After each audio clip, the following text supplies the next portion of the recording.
Welcome to Armchair Expert. I'm Dan Shepard. I'm joined by Maximus Mouse. Hi. How you doing? I'm here. You're here. Yeah. That's enough sometimes. Sometimes. Well, we have a very, very fun guest today, Whitney Cummings. Whitney is a stand-up comedian, an actress, a producer, a writer, a director, and a podcaster. You know her from Whitney, Two Broke Girls, which she created, Maid of Honor, and The Female Brain. Her podcast is called Good For You with Whitney Cummings. I urge everyone to check it out. I'd also like to remind people that we are going to be live in Los Angeles on April 4th. So if you'd like to come see us party down, please go to armchairexpertpod.com and follow the link to buy some tickets. We'd love to see you out there. Please enjoy Whitney Cummings.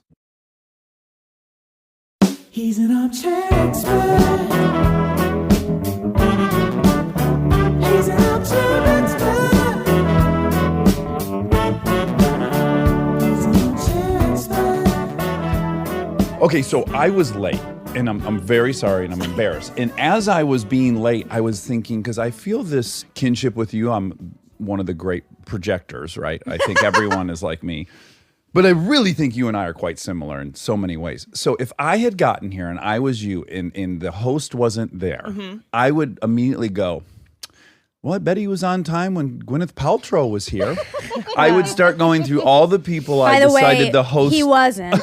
Well, I was on crutches that time. Yeah. To me, I actually saw it as a testament to how close we are. Good. I was like, if he feels comfortable taking care of himself in whatever situation he had to do, and he'll go, Whitney will understand. To me, it made me go, he doesn't think I'm some kind of narcissistic egomaniac, and he knows I'll be able to handle it. Well, that's a great really way to healthy look thing. at I'm it. glad. So good. You know? I think in the past, before I was in any kind of recovery, I thought I was the only person with anything to do. Yeah. Even though I had nothing going on, I just thought I was the most important person in Sure. the world. Well, we all do. And I also, because I was such an adrenaline junkie and a codependent, I did so many things out of obligation that my schedule was just ridiculously packed. Also just to keep busy. Yeah. So you I don't- would have had something scheduled to the minute when we were done. And I'm not delusional like that anymore. Well, I'm really glad that was your thought, because in a weird way it was. I was like, oh, I'm fucking, scrambling to get out of the house, and I'm like, I think Whitney will understand this. I think my life right now is pretty much where hers was when she had a talk show and 2 sitcoms on the air. Like, just maybe too much stuff. It's too much stuff. It's not healthy. Yeah, Dad, love me. Begging. Dad, do you see me now, Dad? Do you see me now? Do you love me now? Yeah, to me, I was sitting here and I was like, oh God, I feel like this is so much harder on the person who's late. Yes. Like, I'm fine. We were talking. I made a bunch of phone calls. I had a wonderful time in this gorgeous Narnia. And I was like, I'm glad he's late. This is perfect. I can collect my thoughts. I kind of did a little mini meditation. So you did me a favor. Oh, good. What version of recovery are you in? I'm in Al-Anon, 8 years. You are? Yeah. Oh my 8 God. I want years. That's will you amazing. take my wife? No. She actually had gone when we first started dating, I think, Yeah. which was very wise. But she's doesn't need much shit because she's pretty healthy, Yeah. annoyingly so. I know. It's every time I've met her, and I'm such a fan anyway, she doesn't vibrate on that sick frequency that we just know. Yeah. You know what I mean? Yeah. I mean, we've done this long enough. You walk into a room and you just the most, divorced, narcissistic, Yeah. borderline sick person. You're like, want to be friends? Insecure megalomaniac. Totally. And every time Where are they? Every time I see her, she's like, hey, we have a great conversation. And I'm like, there were no Oh yeah. sick sparks there, no trauma bonding. Oh, we were driving on Sunday to a friend's party, like on the west side, and we were on the 405, and it was it was a parking lot. And we're sitting there for a while, and I said, oh, hon, I realized this new trick. Like, if I start going through a list of all the things I'm grateful for about the actual car I'm sitting in, Yeah. it really helps with the annoyance of traffic. I'm like, aren't these seats comfortable? And she's like, hon, you can stop. I don't need to do I'm not trying to work myself out of a place of annoyance right now. It's like a big deal. We're sitting, and I'm like, God, what is it like to just She's exist? so self-contained. She's so I've seen her before be alone. This is a weird thing to say. Oh, yeah. But Tell we me. were going somewhere with some mutual friends, and she was in a parking lot, and she was just kind of waiting. And I swear, and when I'm waiting, I'm on my phone. I'm checking Yeah. things. I'm like, I got to be productive every second, and and she was just kind of looking around. And, Sure. And I was just like, I wonder what that's like. Yeah, I used to, like, when I was critical of it, my way of doing things was the only way. I would have Yeah. described her as out to lunch. Like, hey, Yeah. aren't you annoyed by all this? Like, pay attention. Totally. I think for so long I conflated like being neurotic and consumed by fear and self as being like interesting. Sure, Yeah. Like sure. you have to be in some kind of agony to be interesting. Yeah. And anyone who's not just like Well- isn't on my level. Yeah. I have to imagine that you have assessed that it was fuel to your productivity now. Yeah. Well, yeah. For Like, sure. I got to be this person Yes. so that I'm not this person, and I need to accomplish all these things to be seen as that person. Yeah. Or I'm just completely unconscious and have no idea who I am or what I want. And I'm just in this sort of workaholic addiction of just adrenaline at all costs. Yeah, You yeah. know? And just don't want to have to look at myself or feel any feelings. Right. So how often will you go to Al-Anon? I'm just moved kind of far away, so Yeah. I'm. It's actually been interesting because I'm going to new meetings, which is a Oh. new level of Al-Anon recovery. Being around like new people in a new building and being like, but they're not doing the meetings right. Oh, yeah, yeah, like these yeah. aren't like these announcements are not the announcements that we do at my other meeting. It's like a new level of looking at my rigidity and like control addiction, you know. Yeah. And like these people aren't recovered enough, which is the next level of like Al-Anonic criticism and judgment. But I would say twice a week. Yeah. Now, I have a loose understanding of Al-Anon, even though I grew up with my mom sometimes going to Al-Anon. But in general, you're treating kind of codependency in there? Codependency, which is such a vague term, it's taken me so long to understand. Yeah, I think people cannot really wrap their head around what that means, really. It's so insidious. It's so vague for so long. And I remember the first thing I heard in an Al-Anon meeting, because I thought you go to Al-Anon because someone else is drinking. Yeah. You know what I mean? Yeah. And I first went in program with so many, unrecovered alcoholics in my family. Also learned very early in Al-Anon that in order for alcoholism to be present, alcohol doesn't have to be present.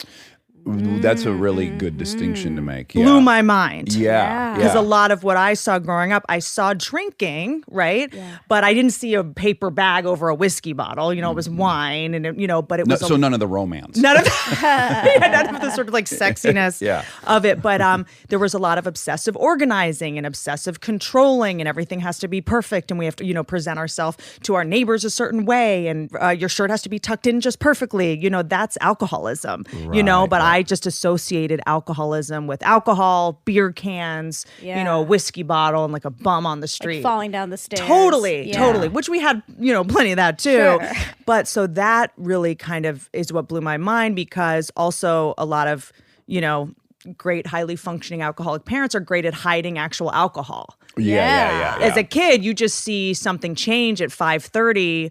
You're saying something and someone's not hearing you. Right. Someone's not picking you up from school on time. Like, you don't associate that with alcohol when you're a kid. No, and in Right. fact, this is the weirdest thing. I remember when my father went to treatment, I was, I think, 13. And everyone was like, oh, good, he's finally going. And I had this weird feeling of like, oh, I didn't put those dots together. Like, I thought my father was unstable and stuff, but I wasn't really like, and we went to the bar all day long on Saturday as the three of us, my brother and I and him.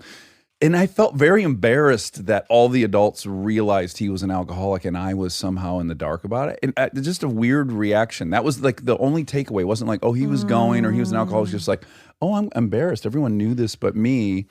And I didn't know how to explain any of that. And I guess now I know. I love that you just said that, because that's such a big part of why it took me so long to go to Al-Anon, because I was so embarrassed that I didn't know what was going on with other family members and stuff. And there's this pride and denial, because they call it a cunning and baffling disease. Yeah. It's the disease that tells you don't have a disease, right? So the person that has it doesn't even know they have it. Right. And they do this great job of convincing you they don't have it. And everyone just feels like a fool. Yeah. You feel yeah. stupid. Yeah, it's almost like true.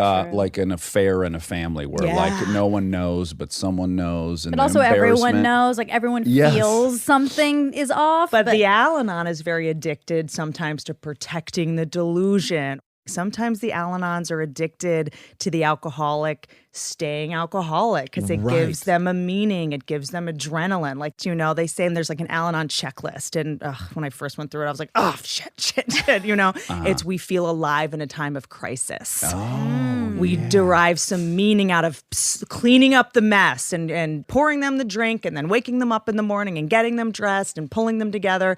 And, there's also this, I learned a couple years into Al-Anon, like, oh my gosh, this is how I derive my self-esteem, by surrounding myself with people that are such messes. Oh, you picked the perfect profession. It's so true. I mean, literally. Comparatively, I have my shit together. Yeah. I And know. there's so many people to fix. That's If you right. walk into any comedy club. Endless, and that becomes its own addiction. So for me, I just thought of addiction. I thought drugs, alcohol, and there's so many addictions that aren't really in the zeitgeist. Control is an addiction. Adrenaline is an addiction. Toxic relations. Drama is an addiction. A lot of people have a knee-jerk reaction to like sex addiction, and they'll Yeah. go like, "Oh, that's just an excuse so people don't have to, own what they did." And I'm like, they can still own what they did and explain to you why it's an addiction. And my very simple kind of definition is, if you're using this thing to regulate your emotions and you're doing it habitually and can't stop, that's an addiction. Yes. If that's your method, that you make something your medicine, that's an addiction. And I think that the sex addiction thing, is always, because I think that just triggers people. That's a hard word. I feel like sex in general. In general does, but I think sex addiction, it was very threatening to me for a very long time, because it's just like, you're going to tell me someone's not in control of them. I grew up around people not being able to control themselves. And when I talk about sex addiction with people and they have that reaction, I'm like, I'm not going to push it. Yeah. I know what that is. Yeah. Like, you need to be in denial about this. But a lot of it, in learning about sex addiction, I went into that area for a while. I don't identify as a sex addict, but the intrigue, love and intrigue. Yeah. I'm a huge intriguer. Intrigue. I when I heard someone explain it, I was like, oh my God, when you kind of have these fantasy, essentially relationships with people that you either work with or just know of, and it's a way to kind of sort of hoodwink yourself into participating in society when you're. Yeah. Also, isn't an aspect of intriguing like you must put the lure in the water and see, does this person want to go to a slightly shadier level with me or a different level with me? Like, is there something other than just we're acquaintances? That risk taking. Yes. So in my experience, it's like, I need to know every human being on the planet is attracted to me. Yes. Or optimally. Obsessed with me, frankly. Yes. I would want everyone to somehow be in love with me. So I need to check in. Yes. I mean, if you are, you're disgusting. Yeah, exactly. Oh my the God. second you love You're me. Yuck. But I do need to know. And then I think you're total trash. We have this other podcast that is about this. It's about our different relationship struggles and dating struggles, and mine is this exact thing. Do you know your attachment style and strategy? No, but we're starting to talk about that. Exciting. You might be preoccupied, and then you might be avoidant. You might be love avoidant. Oh, wow. So you should have had Whitney on. We still can. We have a couple episodes left to record. Yes. By the way, I don't exclude anyone. So I'd say I do it more even with guys. Interesting. So like there's guys on set and I'll start being flirty and I'll talk about their bodies and hopefully they'll talk about mine and we'll just talk about bodies. And by the way, I'm not conscious that I'm doing this. It's only in reflection where I recognize I'm doing this, which is I'm trying to hopefully get to a level with this guy that he's never gotten to with another guy because of maybe homophobia or something else, or he's straight and I'm straight. Yeah. I want to have a unique, novel experience with this person because then we'll have something. Yes. You want to win his interactions. You want to be the best he's ever. It's like memorable. Yep. It's some kind. Specialness. I want to share some unique experience that you've never had before. Yes. But then I want to be your best friend, but I don't have time to be your friend at all. Of course not. Yeah. So please don't ever text me again. But I also do want to be your soulmate, even though I have I'm not taking on new friends. Yes. Oh boy. It's exhausting. What an embarrassing bullseye for No, me. but I think so many people go through this and don't have the language to really identify it. So it's great. It's like to be hoarding. talking I mean, about it's a type of hoarding. Like, I want to be everybody's best friend, but I have absolutely no time to Yes. follow through with any of this. Yeah. We need the most high octane. Yeah. Like I let's wanna prick get each high. other's fingers Yes. and be blood brothers We did or that. whatever. But and it's also, I think on some subconscious level, like with the intrigue stuff, you're also just creating an overwhelming situation for yourself or you're creating future pressure for yourself. Yes. And you're putting yourself in a big mess that you have to untangle, which is just kind of recreating our childhood circumstances of having to be the adult that manages some big mess, or just recreating the childhood circumstances of someone very needy, needing a lot from you that you couldn't possibly reciprocate. Yes. Which was a lot of, my parents were very emotional. I had a borderline personality primary caretaker. I call them primary caretakers. That's what you call your parents? I don't know why I do. It's just mother is such a pejorative term at this point. When people hear the word mother, they already like roll their eyes. But you know, it was just like a very needy situation, and I think I try to recreate someone like needing me really bad. Yeah. You know, because then I can be in that victim state of, oh God, this person needs so much from me. I'm not consciously calculated at all while any of this is happening. I would describe it as a zest for life and a deep interest in people while it's happening. Now, again, in reflection, I must acknowledge what's it servicing. Ooh, You know on what I'm some saying? level, do you think you're poking around for someone's boundaries or just kind of seeing? Well, of course I'm trying. Yeah. Yes. I'm deep because I'm also, I think, again, there's so many variables. It'd be really simple to say, I'm just trying to get everyone's approval. That wouldn't be complete enough. Yeah. But yes, in the simplest way, you're a comedian, I'm a comedian. The way you and I will joke when no one's around is going to be drastically different than the way most people will Canceled. joke. Yeah. Canceled. Exactly. You 5 minutes into you and I HR. in the back of a cab. Bad news. Canceled, Yeah. right? So in some way, I'm always sussing out with someone I'm talking to, how far can I go into what I think is funny? How risky can we get here? What kind of territory can we venture into? Sure. Yes, because I do feel most alive when we're talking about something that is terrifying to have made public. Yes. How scary can we get? Yeah. And we're the only two people in the world now. We've it's us excluded- against them now. It's us against the whole, you know, all of our other people. Coworkers. Coworkers. I was trying to Yeah, think of that word. is it to gain a sense of like, oh, we're the same or familiarity? Like, what is the Someone purpose sees of that me. Again, specific I think thing? it's all chicken and the egg. Like half of it is I laugh hardest at that when I'm scared. Maximum tension Sure. release. Yes. Sure. So I enjoy it the most. In so the that's, moment. Yeah. So that's the chicken aspect. Now the egg aspect is what else is going on? Why is it that makes me feel good, or why do I Yeah. desire that? It's worth Yeah. knowing why that is a state I desire. Do you get adrenaline out of it? Of course. Yeah, so adrenaline turns into dopamine. Yeah, look at all my hobbies. You drove up here. I did. isn't- I saw. Oh Yeah, there's nothing here without 300 horsepower. If I'm not, I always say this to Monica. She hates it. If there's not a like pretty present threat of death on the table, Yeah. it's hard for me to have a good time. Yeah, no, I'm and with that you. can be that can be that's this. the same as this. Yeah. Because I'm married, I have a life to protect, and so if we're dancing around something that's Yeah. threatening that, now all of a sudden it's very heightened. Yes, and let me go to the addicting. edge as far as I can. Yeah. Without falling off. Let me see how far I can go. So let's talk about why you're that way. Sure. You grew up in D.C. I did. Mom worked for Neiman Marcus. She did. Yeah, that's fancy. Worked That in is public fancy. PR. relations. Ooh. For Bloomingdale's and Neiman Marcus, and lived half in D.C. and then the summers in Virginia. Why summers in Virginia? There was a lot going on, and I would live with my aunts in the summertime in Virginia, and then I lived with them for a couple years when I was a teenager, when shit just kind of hit the fan. So I kind of went back and forth from this like farm life with animals to living in Georgetown and going to Neiman Marcus after school with my mom because we didn't have babysitters, so I would just like live in Neiman Marcus. Oh, Yeah, that sounds Weird like my dichotomy. dream. I know.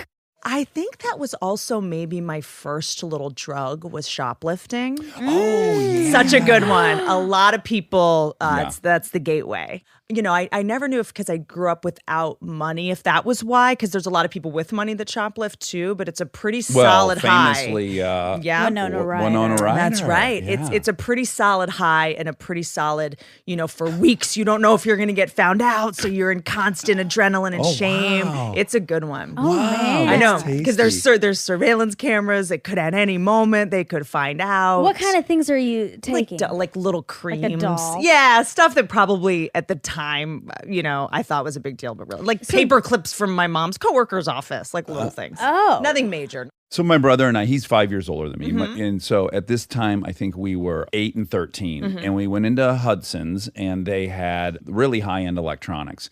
And we both wanted Sony Walkmans and we couldn't afford that. So he stole one that was, I want to say it was maybe $70, right? And I went to the $130 auto reverse, really expensive one. We put them both in our winter jackets. And we're walking out of Hudson's and a security guy stops us. I'm 8, so I'm fucking panicked. Yeah. He saw my brother steal this thing, and he then asked me to open up my coat, and I open up my CB winter jacket, and I fold the edge over so you can't see in the pocket where it is at. He looks at me, and then he goes, okay, go find your parents and tell them we have your brother. And this encapsulates so many reasons. If I were my brother, I'd kill me, because that was the story of our life. Like, he got busted and I got away. And that just kept repeating itself. Defining moment.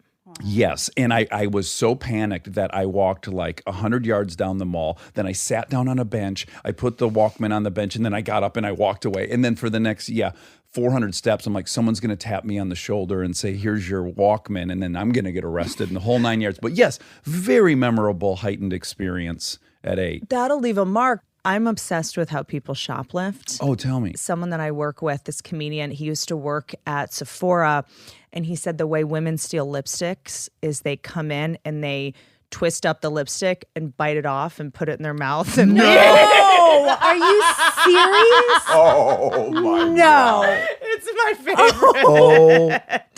Oh They're my walking out with the mouthful In their of mouth, and they just lipstick. come back in and then bite off another one and leave. Bite off another one. Oh my goodness. Should I try it? Yes. a It feels like great- it would be tactily pleasing to bite through a thing of lipstick. Wow. Last one, there's, this really expensive face cream. And this woman returned it and said, I'm returning this. I want my money back. And he opened it, smelled it, and had to say, ma'am, this is mayonnaise. No. Didn't even put like a cheap fucking lotion Like in Cetaphil or something. Like, Jergens. they come in, scoop it out, put mayonnaise in, and then try to return it. Oh, I wow. love that shit. Oh, wow. people. Yeah. Okay, now when you were going to It's so good. I know, it's so good. Wow. when you were So going to Virginia, Yeah. and you were living with Auntie, Yeah. were you a different person there? Did you have like a different character you tried on there? I started my very deep connection and relationships to animals. Oh, okay. They had a farm, and that's when I went, oh, this is a relationship I can do. One where they can't talk back. Yeah. And they need me. She had horses, she had dogs, and I was alone a lot there. My sister did not come with me, and I think that's where I formed basically just the ability to be solitary and make imaginary friends and, make imaginary characters in a journal, and then just have a relationship with animals and be alone, which I think I it needed. probably was incredible for your future creativity. Yeah. And just being able to be a comedian on the road 80 cities a year and be alone all the time. Right. Yeah. Which a lot of people can't be alone. I think that's when it crystallized, like I can be alone for days at a time Yeah. and be fine. I mean, it's not healthy, and that's why Right. I got to go to meetings to make eye contact with people and connect with people. But I was alone a lot, and I would sort of check out into these fantasy worlds, and I would, make these little characters in my head and these little stories, and I think that was when I first started writing. I didn't know that's what I was doing. Yeah. And so when you would return to DC for the school year, was the adjustment Hard. It yeah, was. Yeah. really hard. I just, I was never, I hate it when people in our business are like, I was never popular in school. It always annoys me. Yeah, but it's a pet peeve of mine as maybe well. it's true. I don't know. Yeah. I can't generalize about it, but I just was alone a lot as a kid. I remember being alone and making music videos in my mirror and organizing cosmetics. I was just alone a lot. And that's just something people don't really talk about a lot. I think in recovery and just in this moment where people are, deconstructing and examining themselves, it was an absence. Well, now more than ever, Of we attunement. recognize the power and essentialness of community. It's one of the pillars of any recovery for anything is community. And because on a sort of primordial level, when you're alone a lot, our reptilian brain thinks we've been exiled from our pack or our tribe, you know? I mean, that's why they say, living alone it can be so bad for you, because on some primordial level, we know we don't have the protection of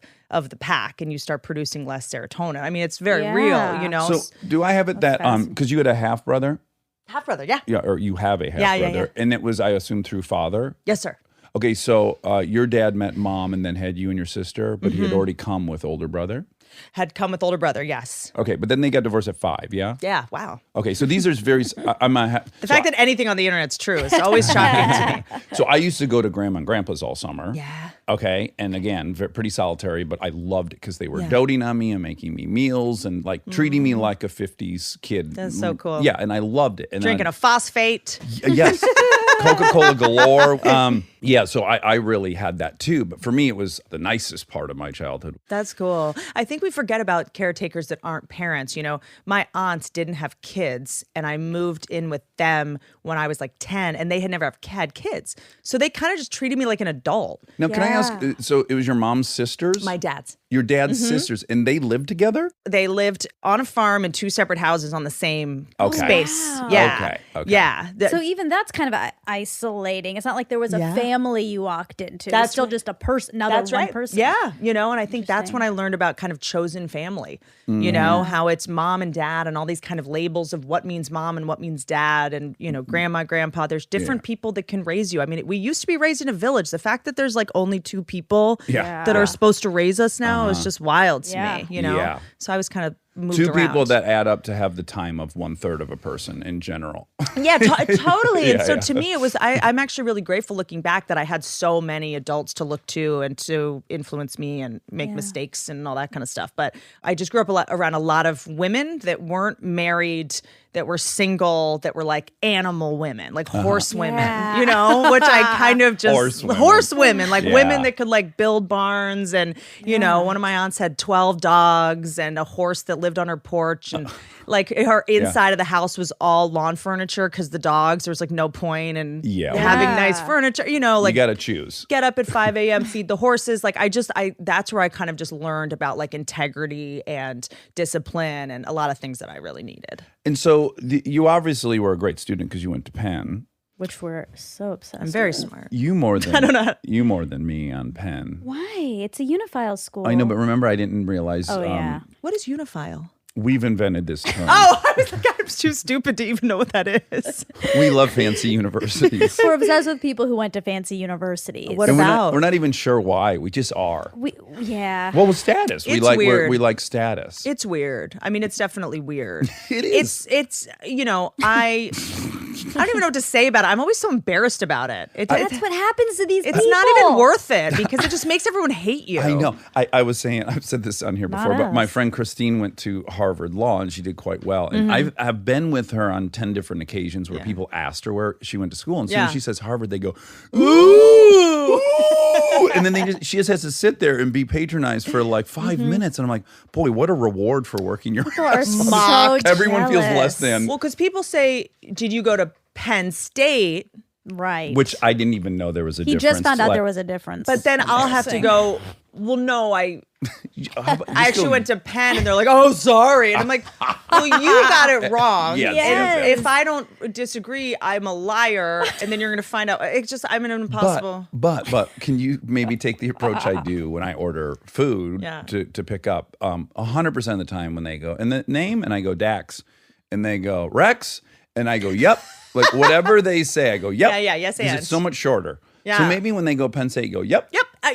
But I've had people then the person next to me go, "You didn't go to Penn State," and then I'm like, "I'm just trying to placate this person because I'm an asshole if I disagree." you deserve to say that Yeah. you went to a fucking Ivy League school. That's amazing. Oh, that's very nice. I mean, it is Well, what it is, and I But I'll bring up the reality. Who in this variable is going to change? The world or Whitney? Let's work on the world.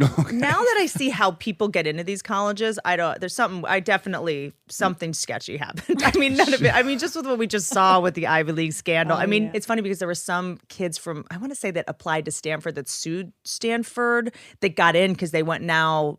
Being an Ivy League school isn't even exclusive Oh, my anymore. God. The value of my degree has gone down because boy. you've degraded it by, you know what I mean? So now it's not a big deal. People sued to get their money back from their application fee, which was only like $85. Just like God. so. Oh boy. Yeah. You got to wonder, is it 1% that's there on a shady backroom dealing, or is it 25%? It's curious. Well, my thing is it's never been fair. Like Right. also there was, I remember when I was in high school, people would pay to have SAT tutors. Well, that's yes. It's already unfair. That's what I Yes. was saying. You're reading about that scandal, and you're black, you're like, oh, that's cute. Yeah. You think now that's it's the corrupt? Yes. Yeah, Oh, got exactly. it. Yeah, the whole fucking setup is corrupt. This is the fairest thing, that a billionaire has to spend $500,000 Yeah, on their honestly. kid going to college. They're Like, dumb kids. I like this. Like, I actually think they should have to pay more Yeah. to get their kids so that other people can pay less. Like, this is actually the fairest thing I've seen so far. By the way, that would be the way to clean it up. That's It's just like Yeah. you can get your kid in. Tuition is $1 million a year, and it allows you have another, to pay more because you're already too Yeah. privileged. Yes, So and for your- your kid to go here. Well, and the kid's a dumbass. Let's Yeah, say. like, exactly. yeah. If your kid's a- dumb, you have to pay 4 times as much. or even more, and then Agree. And we'll 100 help your kids- already privileged kid. Yeah, But if it's We worth just it so solved much this to you. shit I think out I of so. it. like this. Stay tuned for more Armchair Expert, if you dare.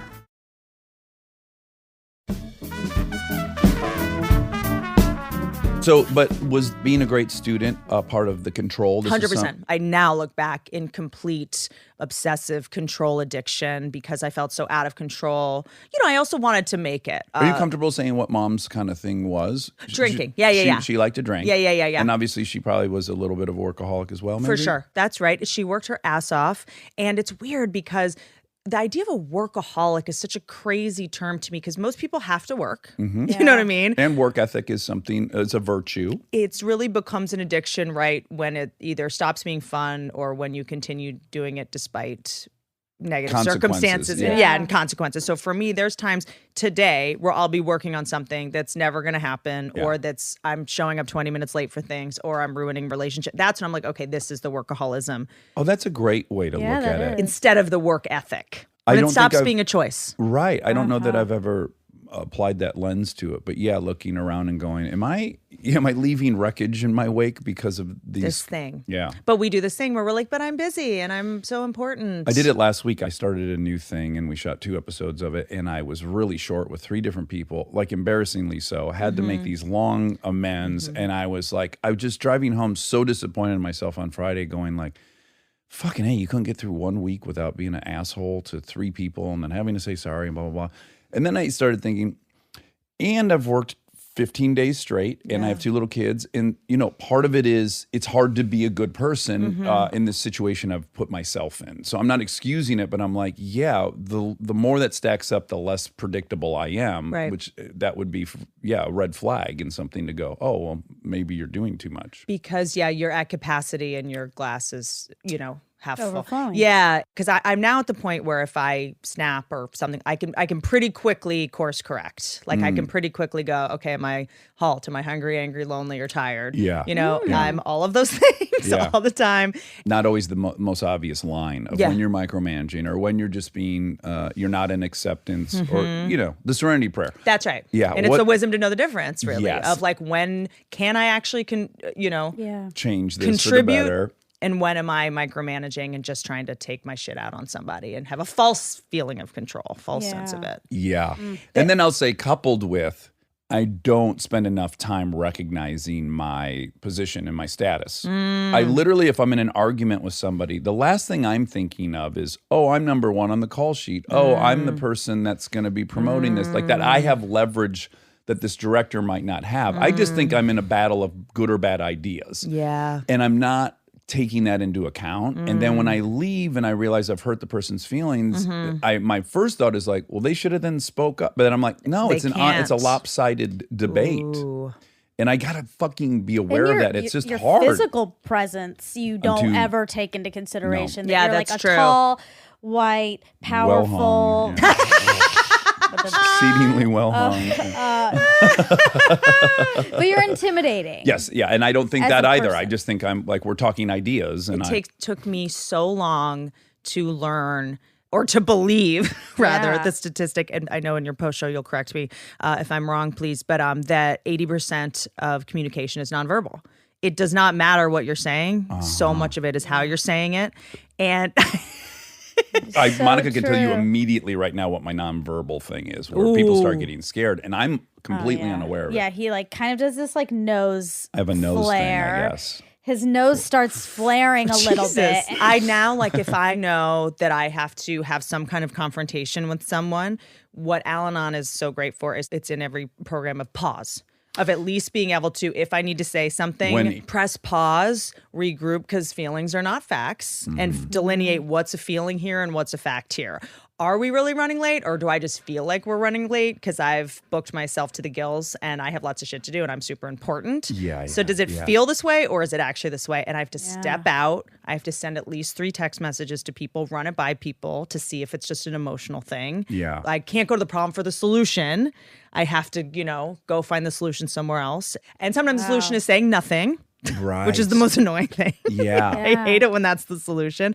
But I now, when I have to have a confrontation at work or something, I will literally start to talk like this. Because I know if I talk like this, it's just going to be perceived as an attack. It's just going to be perceived as a criticism. I have to sit down. I have to cross my legs. I mean, I've just learned that. You're so right. But I will often think, because I'm choosing my words carefully, but really my body is yelling, I feel completely out of control, and I'm now trying to control this. So yes, I'm sending a much different signal than the words I'm saying quite often. But it's funny, as you're saying it, I feel ridiculous that what I learned quickly in my many attempts to get sober is I can't wait till I'm in Vegas to come up with a plan to stay sober. Like the day before I leave, I've got to think through everything that might happen, and I have to have some active plan to prevent me from making a decision in the heat of the moment. And you're right. I never think, well, I'm going to have to confront this. How should it go? What should I, like a plan. I just jump in. And I do have to do that now of even if this does go late today, I'm just going to say nothing just for today. And that's why a big thing in Al-Anon is just for today. We don't have to deal with tomorrow. We don't have to commit to next week, but just for today, if you have an emotion, you're not going to show it. One of my favorite things that I heard in program is don't just do something, sit there. And just having to sit there and tolerate the discomfort is really, our drug, alcoholics, their drug might be alcohol. Our drug is often taking an action, sending that text, sending that email, having that confrontation. When in reality, sometimes taking that action is just going to exacerbate the situation and make a negative contribution to your future. So a lot of time, the sober, at least for me, the emotionally sober take is you're going to say nothing and you're just going to be uncomfortable and you're going to have faith, which is why this is a faith-based freaking thing that it will not be like this forever. And in fact, if you just shut your mouth now, in 5 days, you can go, hey, last 5 days, I haven't said anything because I wanted to see if it was going to change. But now I feel it. So now you have at least some proof to work with when you have the conversation. There's a quote I love that's sometimes the best battle strategy is a masterful retreat. The only way to win is to not play. It's taken me so long because I have such a combative, I'm going to fucking go to war with anybody who tries to fuck me because I've been fucked over so much, and I'll just sort of the pendulum will swing too hard, which is making me think of what you said before about the making the amends and the apologies. That's such a slippery slope, for me, and just in the Al-Anon codependence recovery, because we're the people that apologize too much for too long. So the amends thing is so tricky because you're sorry. And then when you actually do have to apologize, it's just a very tricky area to know when to apologize. Sometimes an amends is a form of self-care. It's not for them. The apology is not for them always. I do find more than anything, especially since we, most people work with a lot of people. There's just so many interactions all the time, and I just find making a quick apology and forgiveness, just constant, radical forgiveness is just the only way I can get through the day. Yes. Otherwise, I will just stew and obsess and perseverate, which is a big part of Al-Anon. Perseverate. That's a new word. Perseverate. What does it mean? Oh my God, perseverate.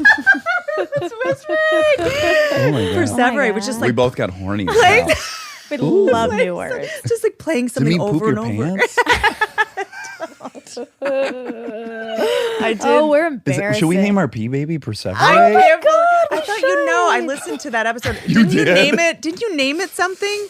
No, we gave it a gender. We think it's female. Yeah. But did we? Which I just loved. One of my favorite parts is I love that you call a toilet a commode. Well, I'm just trying to elevate. It's such a I forgot about that word. It's a sacred it's a good place. word. People just kind of, I love shit you on it. two's Literally, relationship. I love you figuratively. two's relationship. Pretty Me gross. too. So- It's mainly about pee babies and farts and poops. Yeah. You guys are like a relationship in a sitcom I like wouldn't buy. I'd be like, oh yeah, right. Yeah, Like it's yeah, a little yeah. broad.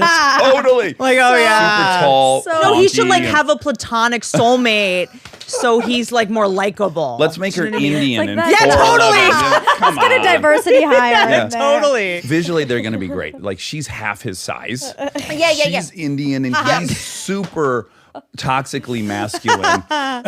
Do you think you're not? No, I don't. At think the I am. slightest. No, I try. Okay, I try not good. to be. I mean, I have some. Well, some there's some remnants. inclinations. Yeah. Do you ever get nervous on podcasts about saying something and did I say it right? And should we? I think part of the trick is whether you're hiding it or not. Isn't it? Interesting. I got in trouble for saying basket case. You did? Recently, because basket case, I guess, is Oh, in World War One. Uh-oh. If you had 4 limbs amputated, you could fit in a basket. You were a basket case. Okay. And so, Can I defend you for a second? Oh no, my- it wasn't real trouble. I'm fine. Yeah, I know, I was but- like, I need a But, way but to. also, I'm like, who are you advocating for? Do you know someone that's a World War War One One. survivor who's existing in a basket? I was just like, here's, Who can I meet Here's- this here's person? the other This- Kind thing. of like our pee baby. this I. is a Our basket pee case. baby's a real basket. But case. it's also I was insulting myself. The context was, like, I'm such a basket case. How dare you try to take me hurting myself, make it about you? Yeah. Like, I'm not doing this. Goodbye. Oh my And Yeah. it's all God. just as, I mean, the outrage about the outrage to me is actually weirdly more ridiculous at this It's point. all, it's Well, all, it's all yes. stacked So- on each other. Yeah. I was at the Twitter offices or I was talking about just the metrics of it. And 20% of people are on Twitter and 2% generate 80% of the comments. There we go. So, Yeah. it's very few people, but it's so scary to us that we're projecting, this thing and it just feels, but humans have always done this.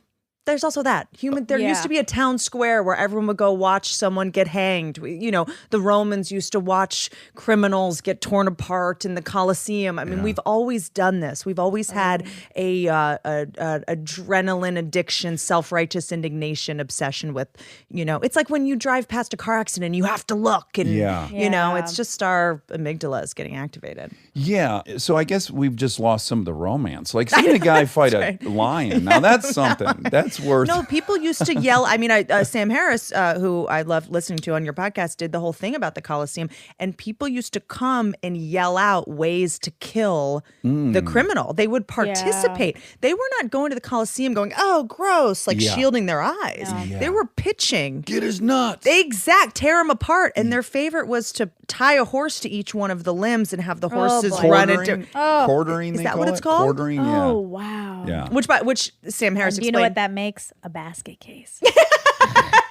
I think. Their Well, limbs would be ripped off. I think. Although, yeah, you hope that the limbs just come off from the torso, but I am fearful it really just. Well, it never worked. So that was what was so fascinating about it how didn't work. No, because you can't get horses to run in 4 Oh. directions. Yeah. I didn't even think of the It doesn't. predictability of and the the horses, equines. they're herd animals. They all follow, so they all follow one, and the guy's like getting trampled. I mean, there was a guy in the Roman Colosseum whose job it was to secretly kill the people that wouldn't die fast enough. Because none of wow. a lot of the torture, You know, things Didn't didn't work. You're Wow. right. Yeah, why would I think that it'd be any different from any other human endeavor in which there's a ton of error? And There was some guy who just had to go up and like stab the guy and kill him. Mike, go get over there. He's fucking still alive. It's fucking embarrassing. To me, like the bumbling nature Yeah. of public murder. Oh my God. It That's is- kind of great. You're right. We're all inclined, and I'm guilty of it, is like there is a certain arrogance that we think everything's new on our watch and that everything's the worst on our watch and that we will witness the end of this institution on our watch. Or, there's some kind of arrogance there that I also share. Yeah. I guess maybe because I'm in comedy, there's always been arguments like this. I think this is maybe the first time it's been in the zeitgeist this much, but I tour all over the country and no one is talking about any of this. Yeah. They're not. No. Oh, uh-huh. I mean, I worked Yeah. on Roseanne and I left Roseanne and it was the biggest story ever. And, Yeah. and then I go to Tampa and everyone's like, what happened to Roseanne? Where'd she go? Oh, like they don't even know I'm like, you what. didn't hear? Right. Yeah. And then I tell them and they're like, well, Yeah. Well, why doesn't she still do the show? Yeah, she was okay. We all knew she was nuts. Oh my God. Yeah. I should hit you with my idea. Ooh. Canceled network? I have a pitch. Do you have a wait? Do you have a competing Sell network? ad. Nope. Oh, okay. Cancel. What's it called? Cancel Canceled channel. network. Yeah, canceled Cancel channel or channel? network. Canceled TV. Sell ads. Take the money and donate to the charities. Boom. Okay. Boom. I like That gets us Why out of it? not? Can I keep 10% of the profits? Okay, Why? well, For administrative costs? Because listen to this network, okay? Matt Lauer kicks us off in the morning, right? Bill O'Reilly comes in and gives us some cutting there's political some commentary. movie of the week by Harvey. Cosby Yep. Show's back. Okay. That's just the rerun. Just It's- a new one or it's the a old new one? one where he's like a granddad. oh, Okay. boy. Well, Yeah. we'd have to figure out his schedule. Yeah. Yeah. A lot of green screen. know Yeah, how for him. available So he with is. one set, it's a bottle episode. But then we close out the primetime slot with fucking Roseanne, which was the biggest show in the last 20 years. There's no arguing that the canceled network is not a Piven could hit. do a cop show. Yes. we said Weinstein does the movie of the week. Yeah. Sure, Spacey, sure. Kevin Spacey could do a fireside chat. Oh, yeah. This makes Monica very nervous. So just again, very If much you- joking. If we you're don't wanna- able to raise money, Yeah. and that's the only missed opportunity here like is that. raise money, give money to Planned Parenthood and Time's Up, and I like that. If you can make us money, yeah. why not make them Listening. useful? There's a lot of. Here's the thing about all these men that have gotten canceled. A lot of them are very brilliant men. I know. That's the thing, is some of them are pretty good at certain Yeah. stuff. Yeah. So at least keep doing contribute in thing. some way, and don't just be sitting there. Do they get paid at all? I mean, No, they can't get paid. this is where it No, gets really tricky. no. Do we pitch it to them as just a pathway back to relevance? No, it's just you are Atoning. atoning. Okay. Yeah. Like This two is- scenes. Not that you have any compunction whatsoever, but this is a way to connect with your fans. We're getting bogged down in the details. I think it's such a great idea. Like just get it in motion and then we'll worry about all the Okay, particulars. well. Yeah, I'm like, do they get to go in the edit room and have final cut? Like, we're playing this out. We're getting really into that. But if it's a way to raise money, Yeah. and give it to charitable causes, Now build we're- schools or something. Well, let's earmark that. You and I think maybe we should partner Yeah, I up on know. that. You have a lot of television experience. Okay, but I want to go through some of your fun accomplishments, which there are many. First, starting with going to Penn and graduating magna cum laude. Two things we share. Punked in our Latin honors. I don't think you remember when we first met. You'll never remember it. It made me love you instantly. You were off Punked. I was on Punked doing the secret season. Remember, everyone thought it was canceled, and then there was like a secret season. Yes. And this was back. I had was 22. I was broke. I had just read The Secret. Oh, yeah. I was making vision boards. Yeah. All I had was the metaphysical. That's all I had to go on. Were signs from the universe and manifesting things. Yeah.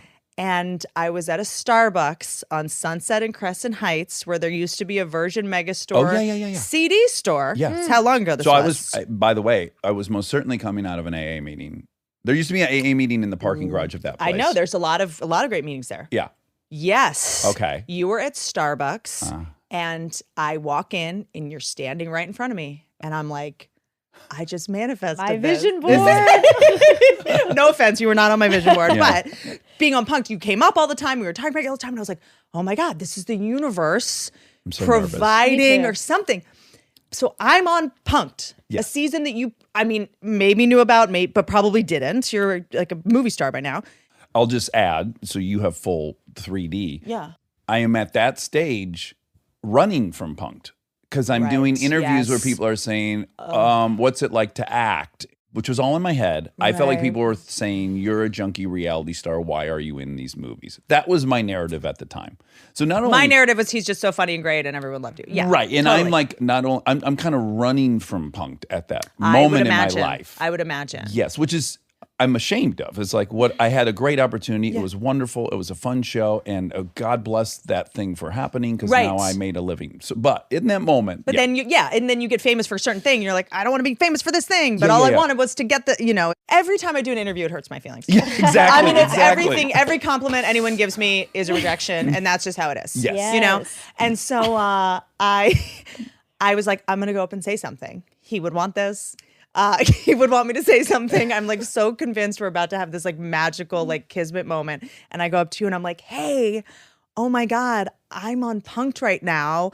And this is because I'm so nervous. I'm cringing. And then my first thought was to go, oh no, I'm not going to punk you. I promise. Kind of making a joke, which I'm sure is a joke you got constantly. And also, It's a cute joke. I was, thank you. That's going to be the name of my next special. Cute jokes. And I then in that moment realized, oh my God, I'm not famous. I bet people do this to him come up to him all the time. You were so nice to me about it. Oh, thank God. I'm just waiting on pins Oh my and God. needles. Oh, I should have told you the end of this. yeah. I should have told you Act 3. You were like, congratulations. Like, you just were so nice to me. And I left like Baby in Dirty Dancing. I carried a watermelon. You know, that I carried a watermelon like that. And I beat myself up for like days being like, why did you say that to him? That was so stupid. In your head, I was probably just a crazy person. No, I don't Coming think up so. to you. No. Because I was like, I'm on Punked, but Punked wasn't in production anymore. Well, he no, didn't know but that. I do want to your earlier Probably. point, which is true, is about a year out from Punked, still one in particular I remembered, I ordered some burritos at Taco Bell. And I said, so yeah, 4 bean burritos, no onions, please. And the guy goes, okay, 4 burritos, extra onions. And I smiled and I was gracious and I go, yeah. But no onions. And he goes, okay, 4 burritos, extra onions. And I go, this is a long day. And I go, I know I'm punked. I got, you punked me, but no onions, okay? And he's like, okay, extra onion. And it just wouldn't end. And I'm like, I know what's happening and I'm trying to be nice about it, but fucking please don't put onions all over burritos. I don't want onions. So there was a bunch of that where people in real life were punking me. Yes. Well, or like you just, go out in the world and you're with someone and you're doing something. They're like, are you punking me right now? And I'm like, I hate to break it to you, but you're not famous. Right. I also real life, I got hit on my motorcycle on Lincoln Boulevard and I was laying on the ground and the motorcycle had slid like 100 yards and a guy got out of his car and I was very clearly bleeding. And he goes, oh my God, I just saw that dude. He fucking, oh my God. And he literally starts looking around for cameras. And I was like, oh my God, I might die because of this show. Like someone's not going to call 911 because they think this is an elaborate punk. I also had this crazy thing where after I was on it, it was just, I was at a time before I was in any kind of, recovery for, being addicted to people's approval. And all I wanted was to be friends with, per what we were talking about before. And I'd walk into a room of our peers or, people in our business and no one would talk to me. Yes. And I was like, how did I make myself a pariah? All I want is people to like me. I did this, and then I did the roast where I'm just like roasting people. And then I walk in a room and people are kind of scared of me. And I'm like, this is my living nightmare. Yes. But don't you think we do that? We subconsciously keep creating the circumstance to confirm the thing we're afraid is true. Oh, yeah. Always. Or you just invent the thing. And so after that, I'm just going to share this with you because you're just so forth. I had it in my head that you didn't like me for years when you didn't even know it happened. That's how much I've time. only ever liked you. Which is plot twist. But this is what we do. Like, you'll take a thing, magnify it, write some narrative that's just going to make you feel bad about yourself that has no proof. It's the insecure narcissist. It's the I'm a piece of shit in the center of the universe.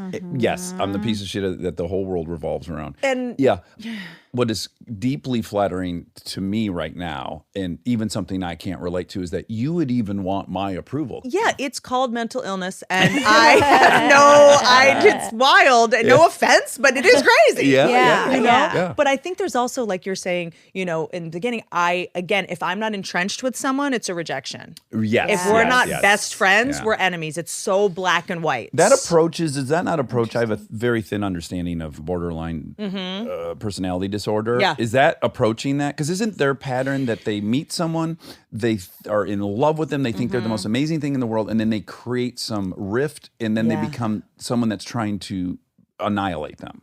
Yeah, so interesting. So borderline personality disorder, I am not an expert on. I have a bunch of people in my family that have it. I was convinced I would, because I'm very into like rescuing animals, which is a little addiction I have. And I kept begging my therapist to tell me I was borderline.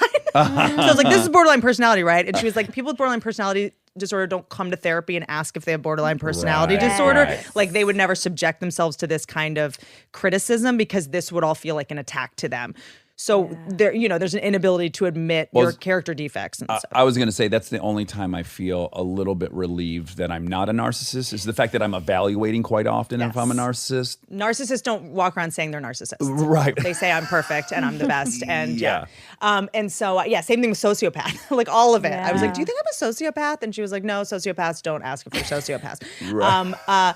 And so borderline, there's a great book called Walking on Eggshells. Okay, never heard about of it. borderline personality disorder. Basically, it's tricky because it is essentially a trauma survivor. So it's, something truly bad did happen. Oh, that makes sense. So they trusted someone in real life, and that person did do something that almost destroyed them. Yes. So it really and they're is replicating that pattern. The thing that's so hard about borderline, from what I understand, of just having to coexist with so many borderline people in my family, is that they really feel what they're feeling. Mm-hmm. It's not fake. It's not manipulation. It's not a projection. They truly feel the pain they're feeling, even though it's may be ostensibly histrionic or dramatic or, not a right-sized reaction. Yeah. You can't deny what someone's feeling. Right. Yeah. right. So I grew up around, and I think this is part of the reason I struggle a lot in relationships, is like the tiniest thing would turn into an explosion. And you're just like, how could this glass spilling lead to this? Yeah. But to them, it's such a bigger thing. I think we've had one or two borderline personality disorder folks in our lives over the last decade, Chris and I. Mm-hmm. And I only know about it because I was listening to Mark Maron interview that therapist. Phil Stutz? Yes. Yeah. That's probably my favorite interview of this. Phil Stutz. There's a great, Phil Stutz was my exclusive nightclub for the longest time. I was like trying to get into Phil Stutz. Sure. Yeah. I was like calling celebrities, being like, can you get me into Phil Stutz? But he's got another therapist that he works with. They did a great book called The Tools. Okay. It has some great exercises about how to keep things right sized. There's something called the deathbed exercise, where when you're dealing with an issue, you picture yourself on your deathbed very vividly and looking back of like, is this something that is worth giving my attention to? Do you know I'm accidentally, how often do I that say all the that? Yeah. time. I bet that's the most common analysis I run things through. I love that. When I was an overachiever in teenage and college years, a lot of that sort of went along with eating disorders. Disordered eating is a big part of, control and perfectionism. Yeah. And a lot of what gets me through even today, when it starts to kind of bubble up of like, should I eat that? Should I not eat that? I picture myself on my deathbed and I'm like, I will be so pissed off if I'm on my deathbed going like all the time I wasted thinking about food. Yeah. Like, So I'll be so mad at myself. There is a pride that comes along with just like being the A student. Yeah. I did this many sit-ups and this many push-ups and I only ate this many calories and I ate healthy today. There's a sense of pride of being reliable. And especially, for me, because I identify as an addict, if I'm able to resist something tempting, I just feel good about myself. Yeah. That's, productivity and cooperation makes dopamine, and I think that would go under the umbrella of cooperation. So then when it tips, Look, eating disorders are everyone's is so dramatically different that I found the more you try to figure it out, the less I even know. Yeah. Because I've seen, there's so much of it in my family. But to me, my eating disorder was really just like being as thin as possible. It wasn't about being attractive. That's not attractive. Right. So it wasn't about being attractive. It wasn't about like setting goals. I think it was just about being as sort of small as possible, without any really thinking about it. And then a dysmorphia of not seeing how thin I was. I look back at pictures and I'm just like, it makes me shudder. I think a lot of the eating stuff is also a little masturbatory control exercise. It's a very isolating way to not have to socialize with people. I would only eat like certain foods when I was like a teenager, I would like only eat like dried papaya for like 3 months. That was like my safe food. Like it was just like a aversion to risk taking in any way or doing it. It wasn't about fat or thin because that's a ton of sugar, and then I would do the exercise thing. So I feel like when I met you, I was probably coming out of a gym called Crunch. Oh yeah, upstuld I would Dave like Navarro worked out that's there, right. And Jeff Goldblum. Oh, But I do remember in jeans. Yeah. He would come to the gym in jeans and loafers fantastic. and work out. And I was like, I love that's Hollywood. amazing. Like, I remember I first moved to LA. I was on an elliptical machine, which was like all I ever did. And Jeff Goldblum was on a elliptical trainer. And then Jodie Foster walked in and got on one next to her.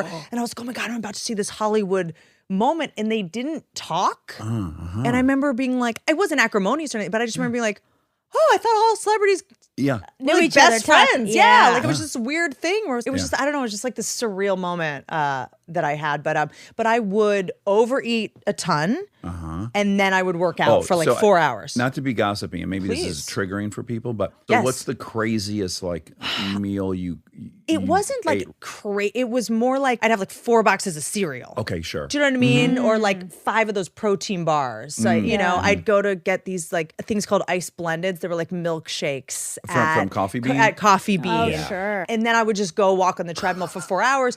And then that would be an excuse for me to like not socialize, not go out, cancel plans. You know, I realize now I'm like, oh, that was just kind of my way of hiding and isolating and not having real intimate relationships and consuming myself with like a full-time shame cycle. I mean, I know that all roads in addiction end at isolation. That's pretty much where they all end.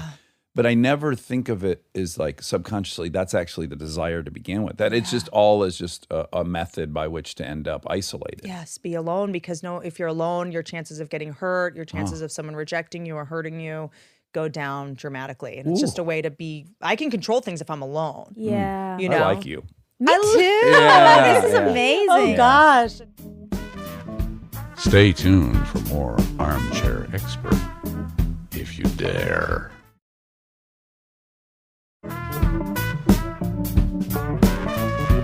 Okay, so can we talk about I'm in favor of roasts. I think people that like roasts should enjoy them, and I'm no one saying they shouldn't happen.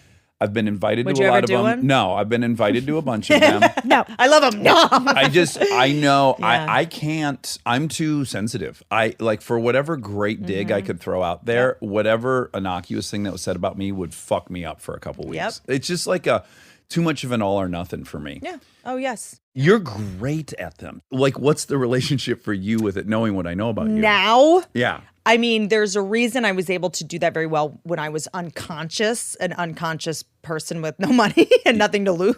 Yeah. And I think that part of the reason I think I was successful at it in the beginning is I wasn't famous enough for anyone to even make fun of. No one paid attention to me at the Joan Rivers roast because I had no credits. Greg Giraldo had the best joke I think about me. He just went, Whitney Cummings is here for some reason, and kept going. I mean, that was it, and that's all anybody mentioned. And then it's maybe a whore joke or a slut joke or Whitney slept her way to this joke, or something like that. But I have not done the roasts for a very long time because once I had a modicum of success or things to talk about, it was too hurtful. And especially as a woman, there's only a couple ways to go: body, sexual history, face. At the same time, I've been in the rooms. I was a writer on the roast before I was ever a performer. And essentially, if you can't get someone on no one can say she's got a shitty career. Right. No one can. She's not funny. I can't say you're not funny. There's nothing I can get you on. So then we're just grasping for straws. Yeah. You get to a point where it's almost a compliment when somebody goes for your appearance because they can't go after anything else. That's true. That's true. I remember when we did I don't know, maybe I'll get in trouble for sharing this, but we were doing the roast of Bob Saget. Okay. And Artie was on it. Okay. And she wrote all these fat jokes and, whatever. This was before he had gotten sober and lost the weight and, 8 years ago when you could make fat jokes. Sure. And Artie last minute had a very rough thing happen. Is this when he stabbed himself? Yes. Okay. So he canceled. Yeah. But we've got 20 pages of jokes. Oh, God. And we have no one to go there. So, no. So the producer just starts calling every heavy comedian to make the jokes just to work. make the jokes work. My God. So finally we get Jeff Garland, who's not that fat. Jeff has just lost 150 pounds. The jokes are literally, I think Cloris Leachman was like, is that a beanbag chair? Oh no, sorry, that's just Jeff Garland. And Garland's like, what? Like he's not even fat. So they were so brutal. Oh, this is amazing. God. So it's kind of this just like matching up of like trying to fit, and you also write a bunch of jokes and you write all the horror jokes and you're like, and a lot of times they're booked, people will cancel and it's someone else and you're just, I remember Susie Essman was on one year and we had all these jokes that I feel like were written for like Pam Anderson. Sure. We were just like, well, I guess we have to do this. And Susie Essman were like, be careful if she opens her mouth, cum's gonna come out. It was just like, and she's like, what? Yeah, but by the way, in other circumstances, it should be a great relief to not take it personal because it's actually. We didn't even write this for you. Yes. We just needed to. Yeah. I'm not minimizing that, but just the way that it's made. I think it's important that people are able to just like take that with a grain of salt. As well. I remember when I did. I think it was the Flavor Flav roast when Carrot Top was like very hurt. Yeah. It was really hard to watch. Pam Anderson, I've already made an apology to her publicly, but she was ready to get up and walk out when I went for her.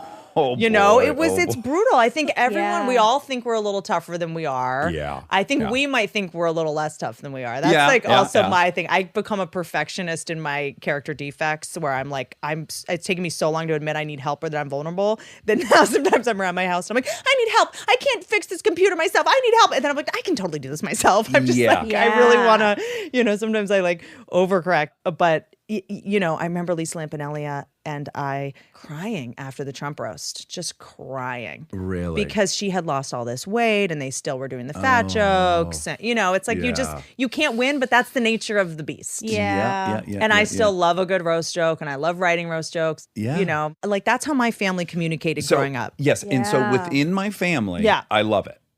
We give each other shit a ton, but I know there's unconditional love, and I'm just not sure that there's unconditional love with all these acquaintances on a stage. And then America. And America. And it's tricky. I think that the hardest part about the roast for me is, correct me if I'm wrong, like I think we tend to train people how to treat us.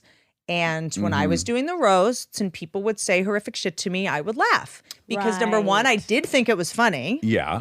For the most part. Well, it can be objectively funny. Because I'm like, that's a good joke and, whatever. There are times I would fake laugh too. And then strangers in the airport, at gate 4 and they're just like, hey, cunt. And you're just like, oh, Jesus. That is, you just ruined my day, but I also get why you think you can say that to me. And I think people want so badly to just connect with you. And I don't think people are going, I'm going to go hurt her feelings. No, you're totally right. They're like, I'm going to go make her laugh. Like, hey, whore. And you're just like, okay, it's 2:30 on a Tuesday. Hey, you fucking skank piece of shit. Totally. Have a good flight. Yeah, totally. And I'm like, so I think for me, there was that. Now, you had this explosion, which was Two Broke Girls and Whitney. Was that the same pilot season? Mm-hmm. It was. So that's a ton to happen to somebody overnight in the workload. But for an overachiever, it's not enough. It was not enough. I was like, this isn't even close to what I should be doing. Yeah. Wow. And then, because you then threw in a talk show in there too, right? Were you doing all three at the same time? Mm-hmm. Oh. Yeah. And I think that's when you first went on Stern, maybe around that era. That is probably correct. Yeah. Yes. Yeah. I think so. And I black all those appearances out. You do? Yes. You're fantastic on that show. That's so nice. I'm just going to receive that. I'm not going to argue with you. Okay, no. But he wouldn't have you back if you weren't fantastic. Thank you. Okay, Yeah. I believe the facts you. speak for themselves. And that's Howard. Mm-hmm. And just something happens to your brain, just the 90s. Please this king. Yes. Yeah. And you're just like, oh, I just want you to like me so badly. And I'm so tired. Yeah. And you're so much quicker than me. Did you ever do Letterman? It's the only thing to me that is the same. I did Letterman a couple times, and this probably won't hold up well in the Me Too era, but I remember I remember a publicist saying to me, he loves a good perfume. And she just was like, I'm not saying it's right, but just wear a great perfume. Yeah. And I went to wherever, New York, Bloomingdale's or Barney's or something. And I went and I said, what is your best perfume? This really happened. And they said a perfume, it's called Child. Oh. And Well, red flag. I know, I was going to say, meganslaw.com, call me. And I put it so much on that I got a migraine. I get migraines. I can't wear perfume or I get migraines. We were icing the back of my neck. I was like pounding coffee. I did an Imitrex, which I take for migraines. And I go out there. And at the end of the appearance, which went very well, he was like, God, you smell so good. Oh, wonderful. You it did was. it. Yeah, it was Good It's job. a very big deal. It was worth it. It was very worth it. And I kept like waving my hand towards him. him. Like you see in the appearance that I'm trying to like get him to like Waft it. inhale my child. Oh, well, It should be called inner child. if they told me he loves when a guest has a cucumber in his ass because he thinks it's so funny to watch him try to get comfortable, I would 1,000% have done it. So I wouldn't feel any shame about wearing a perfume. Did you hear the thing about how he shakes hands with someone if he likes their appearance? Oh, no. God, I'll have to That's go a back and I can't secret. remember what happened. I think that if he liked someone's appearance, he shakes their hand at the end, sort of like how Johnny Carson used to invite Yeah. to the People to the couch. couch. Yeah. Yeah. Now, it's just tremendous. You had 2 shows. Like to have no shows and then to have 2 shows, as people who are not in this business would know, your average person probably sells, I don't know, 20 pilots before one gets made, 20 Oh, wow. scripts before. It's a very low percentage. I did have 2 not go before that. Okay. To pilot Yeah. order. Right. So then of the pilots that get made, they make 25 or something. Then Right. they order 2 or 3 for the new season. So Right. just odds wise, that happening is just incredibly rare. Right. And I have to imagine overwhelming in a lot of ways. Yeah, one of them I wrote and made with Michael Patrick King, who did Sex and the City and The Comeback. So that one, That's 2 broke girls. Yeah, so that one had a higher chance just because of the pedigree of him. Sure. And we got Kat Dennings attached, who at the time was not doing television. I mean, this was before movie stars did television. Yeah. It was Yeah. a big deal. And I think that the other one kind of happened because, NBC was doing these single camera shows, Community. I guess The Office was on at the time. And the idea of doing a multicam was really just to because they're cheaper. Yeah, The yeah, multicam is, for people listening that don't know, it's having a live studio audience the way Seinfeld and Friends. And you it- film the entire episode in 1 or 2 days. That's right. And Yeah. they weren't cool at the time. Right, And they right. still, I don't think, are. They're Yeah. very popular, but not with critics. Right. Yes. So for them to make this cost them nothing, Mm-hmm. and they had nothing to lose. And it was like, this silly thing that I never thought was going to happen. And they were like, let's just name it your name. And Yeah, we were like, yeah. well, it's never going to go. So why not? And Sure. and I had written this show for Crystalia. We were best friends. And I was like, what if I was always writing with no intention of anything going. Like I would write specs for TV shows. Like I was just constantly trying to teach myself how to be a writer. I wrote like a bunch of pilots. I wrote specs for shows that never got made. Like I had no idea what I was doing. So I just started writing the show for me and Chris. And NBC ended up buying it and we ended up making it. And we were like, oh, this is never going to happen. And then it ended up testing well. Right. And then it just sort of happened and I was completely unprepared and no one knew what was going on. And you did 2 years of it, right? Yeah. Which is amazing. Yeah. Yeah. I think 2 years of a show is a good amount of time. I mean, especially because I sort of had no idea what I was doing. And Were you the showrunner as well? no. Okay. And I could never find the right team. It was before I Yeah. sort of knew how to hire and before I knew how to collaborate. And I was so afraid that I was so inexperienced. And I just Yeah. started hiring people with a ton of experience, which sometimes works and sometimes doesn't. I also didn't know about first drafts are supposed to suck. Right. Second drafts are supposed to suck a little less. Like it doesn't have to be perfect at this stage. I think especially for a multicam show where, you table read a script and then sort of 5 days later you shoot it. Wait to do the joke pass until Thursday. Yeah, Do you know yeah, what I yeah. mean? Yeah, Like yeah. I was like exhausted myself trying to make a first draft perfect. Yes. Because I didn't know. Do you know what I'm saying? And I also didn't know, this is a little inside, but I think everyone can relate to caring more than everyone. I mean, when someone else is on your show as a writer, they want their own show. Yeah, sure. I didn't understand that. Yeah. I thought everyone's there to make your dream come true. Yeah. And I didn't know yet that telling someone I like it when you don't Yeah. isn't helpful. That's fucking hard. Especially if you're like a codependent saying, Before I had any kind of codependence recovery, I wanted everyone to like me. So I was Yeah. like, no, I love that. I love that. And everyone was like, oh, she loves this. Let's keep doing this. Instead of telling them what the target was. Or I didn't know that being a good leader was if you say no to someone, tell them why. So they learn how you think so they can start, Adjusting. adjusting. Yeah. I would just go, yeah, I love that. I love that. Yeah. To everything. And then I'd go change it. And then On they'd be your like, we don't own. understand what she even wants. I didn't know that. Yeah. And I didn't understand that people are adults and they can handle the truth. right, Yeah. right. They're right. not going to disassemble and unravel because you told them, you know what, let's cut that joke. They'll be okay. Yeah, They're yeah, pros. yeah, yeah, We don't have to yeah. condescend. Yeah. It's people. hard though. I find that to be the very hardest part of being the leader is just saying no to people's ideas that they care about. Another part of my disease is I want everyone to be healthy and live the way I do. And if someone's not in the solution, if someone's just in the problem and not, that's service. I just have to sit there and listen. Right. And that's the part of this that has taken me the longest, because I'm like, well, I don't have time for service. I don't have time to help other people. I'm very busy and I'm me, which reminds me of the Phil Stutz Marin. He said something that really made me understand why meetings work so well, at least for me, is when you get around a group of people and you admit something super that you're ashamed of or embarrassing to a group of people and they nod the way you're nodding now. Grace enters the room. Yeah. And that's when you can have grace. 1,000% agree. And that's what grace is. Because you're so alone in your shame.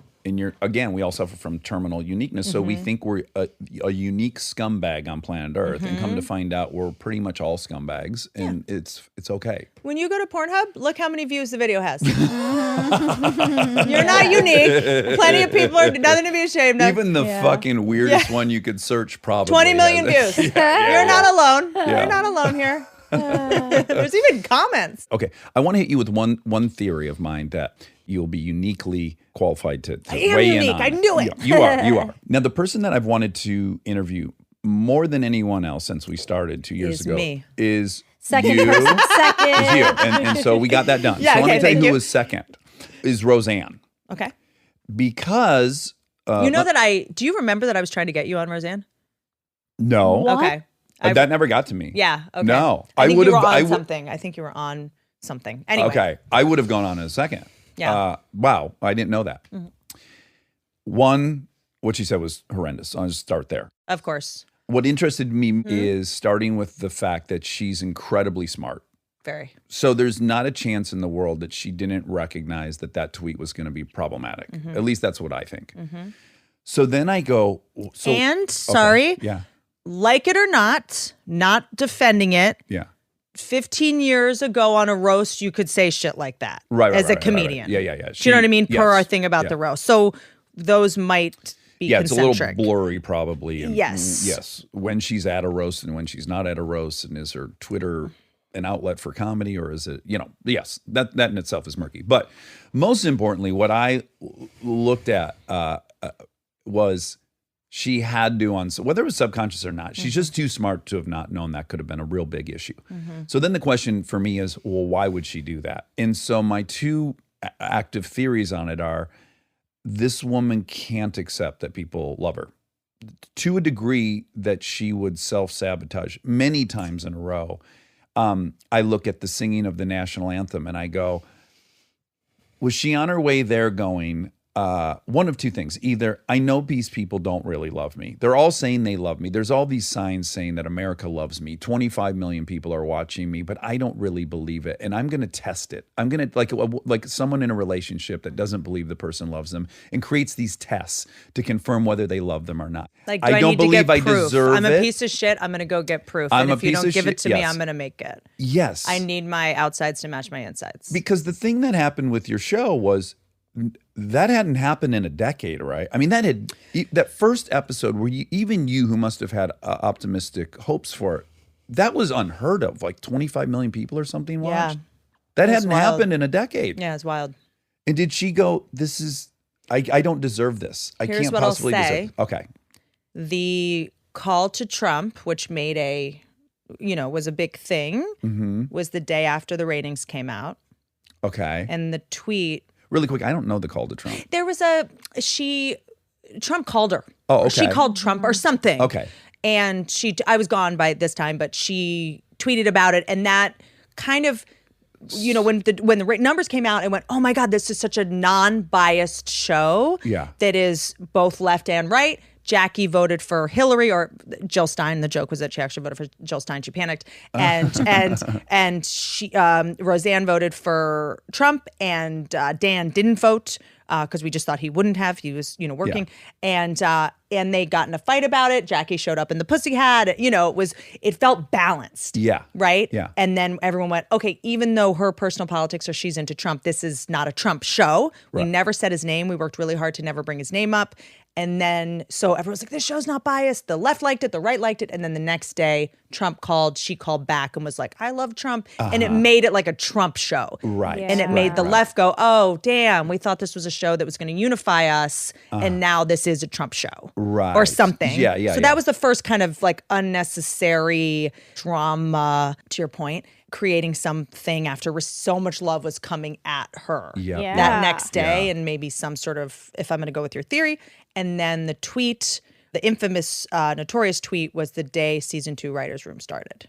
Yeah, again, way too coincidental. Because it would have been so easy to not send it. Yeah.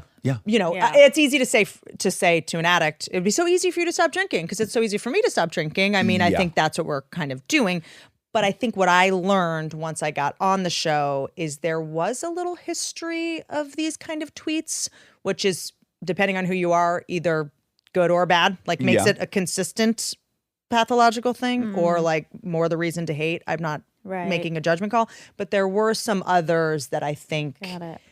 were Yeah, I dicey. think It what's wasn't not- out of nowhere They completely. were, yeah. Glad pointed out some tweets from like 3 years ago that I just didn't know about. Right, Yeah. right. But- You're not combing through people's tweet history as a hobby?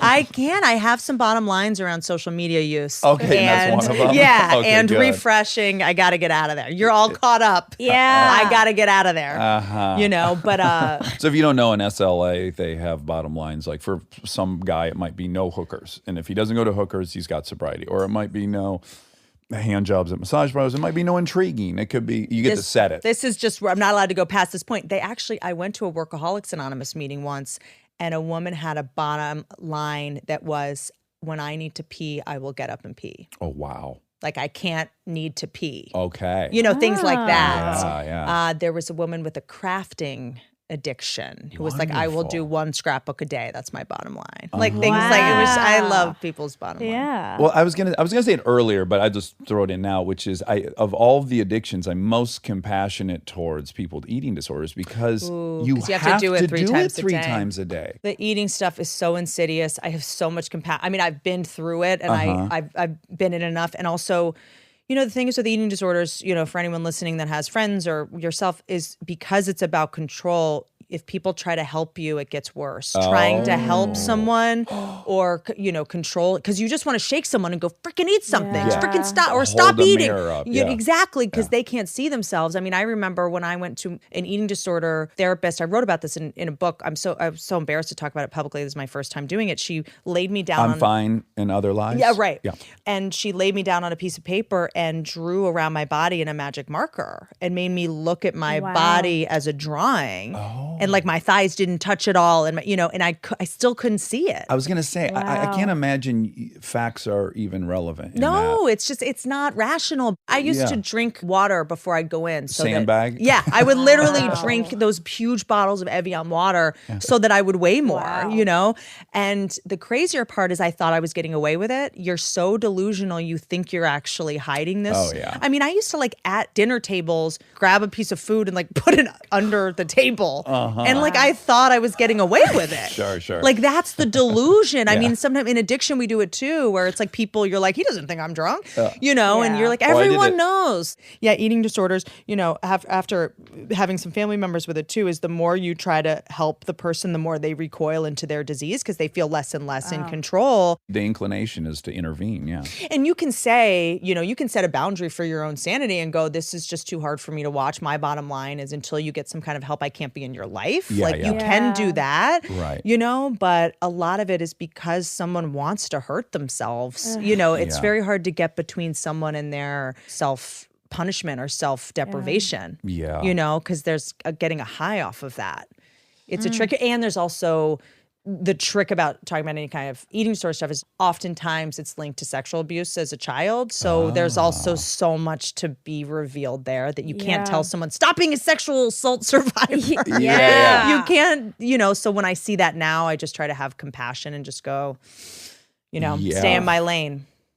And just hope that they come to some realizations on Or their I can own. share like attraction, not promotion, what we say in a Yeah. program. What do is- you think? I'm not going to call the person out, but we were interested in a very popular TV show, and by I would say all estimations, one of the leads is just literally dying in front of us on screen. Yeah. What do you think the obligation is for us in like film and television? Do you think we should be putting people on there? What if they would have come to you between season 1 and 2 of Whitney? And again, I don't know your history and when you were peaking and not Please, peaking, yeah. but let's say they had said to you, hey, we want to come back for a second season, but we can't do it with you at this weight. You're going to have to gain weight. What do you think your reaction would have been? I think at the time, ooh, that's such an interesting question, and I want to be authentic when I answer it. But here's what I'll say. The reason I talk about it now is to kind of compensate for the fact that I feel like I put a version of myself that was really skinny out in the world, and I feel guilty about it. So that's part of the reason I go, like, I had a problem. Like, because even if nobody's connecting the dots or nobody noticed or no one know, and like, what is she talking about? Like, I feel the need to clean up a mess, Right. Because I have regret about it. Like you were a bad example. Yeah, exactly. Yeah. Exactly. Yeah. Yeah, I mean, I don't know. Maybe that intervention would have worked because it would have given me the consequence I would have needed. Was I conscious enough or emotionally sober to understand? Well, I probably would have padded my clothes or something. Right. I probably would have done some functional short addict. sleeve. Yeah, totally. yeah. Would have worn like bulky sweaters. Like I Yeah. probably would have been. Well, as addicted as I was to drugs and alcohol, I did sober up for movies because I was more addicted to becoming successful. One addiction kind of eclipses another. Yeah, and I think Tom Arnold in one of his books said that the only thing that saved him initially was being more addicted to being famous than cocaine. Wow, and that wow, was wow, wow. threatening his ability to be famous. Wow. I mean, it's tricky. Like, I mean, eating disorders is so baffling, and the smarter you are, sometimes the worse it is because you can trick yourself, Yeah. And so I don't even know if I knew I would have been like, what are these crazy people? I don't know Yeah. what I would have done, but I'm sure I would have had some cunning way with lighting and clothes to make it seem like I'm sure I would have pulled some Yeah. trick, But yeah, I don't know.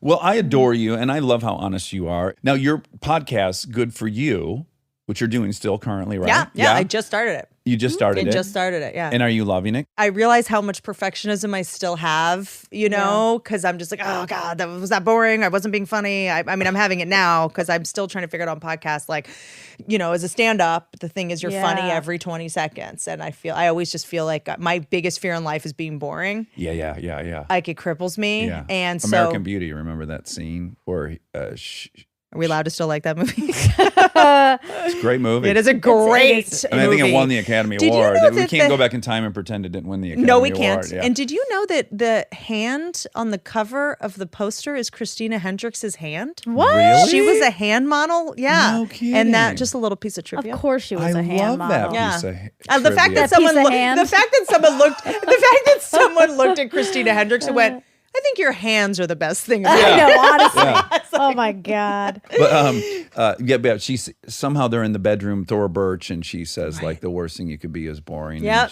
And she says you're. But you are just so not boring. Oh, that's very, thank you. Well, Whether you're being funny or you're not, if you're just being yourself, you're so interesting. We could have talked to you for so much longer. yeah. And I also feel bad asking my friend. Oh, yeah, I feel bad asking. Yeah. Whereas I have to just go like, people will say no if they don't want to. Yeah. Exactly. They're grown adults. They'll be Yeah. fine. And then people ask me and they're like, why haven't you asked me yet? And I'm like, I just didn't think you'd want to, So it's just the next layer of peeling the onion of, the next thing. And I had a couple really big heartbreaks in television that were just things out Didn't of. know about it. Yeah. Who does it? But you no probably one cares. think I know about it, right? Oh, no. It's all you think about. Yeah. All you do is yeah. talk about how big of a failure I am. Yeah. No. I think everyone's memorized the total international and domestic of chips. Yeah, I assume yeah. everyone I meet knows it made 27 Yeah, it's all I think million. about. Yeah.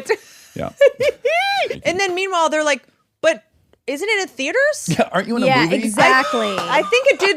It's out. I've heard of it. Yeah. Like it's on Right the now. billboard on my street. Like how much? 1000%. And then they're like, how much do you need? Exactly. You also needed it You're to a be movie huge- star with a comedy in a theater. Isn't that as good as it gets?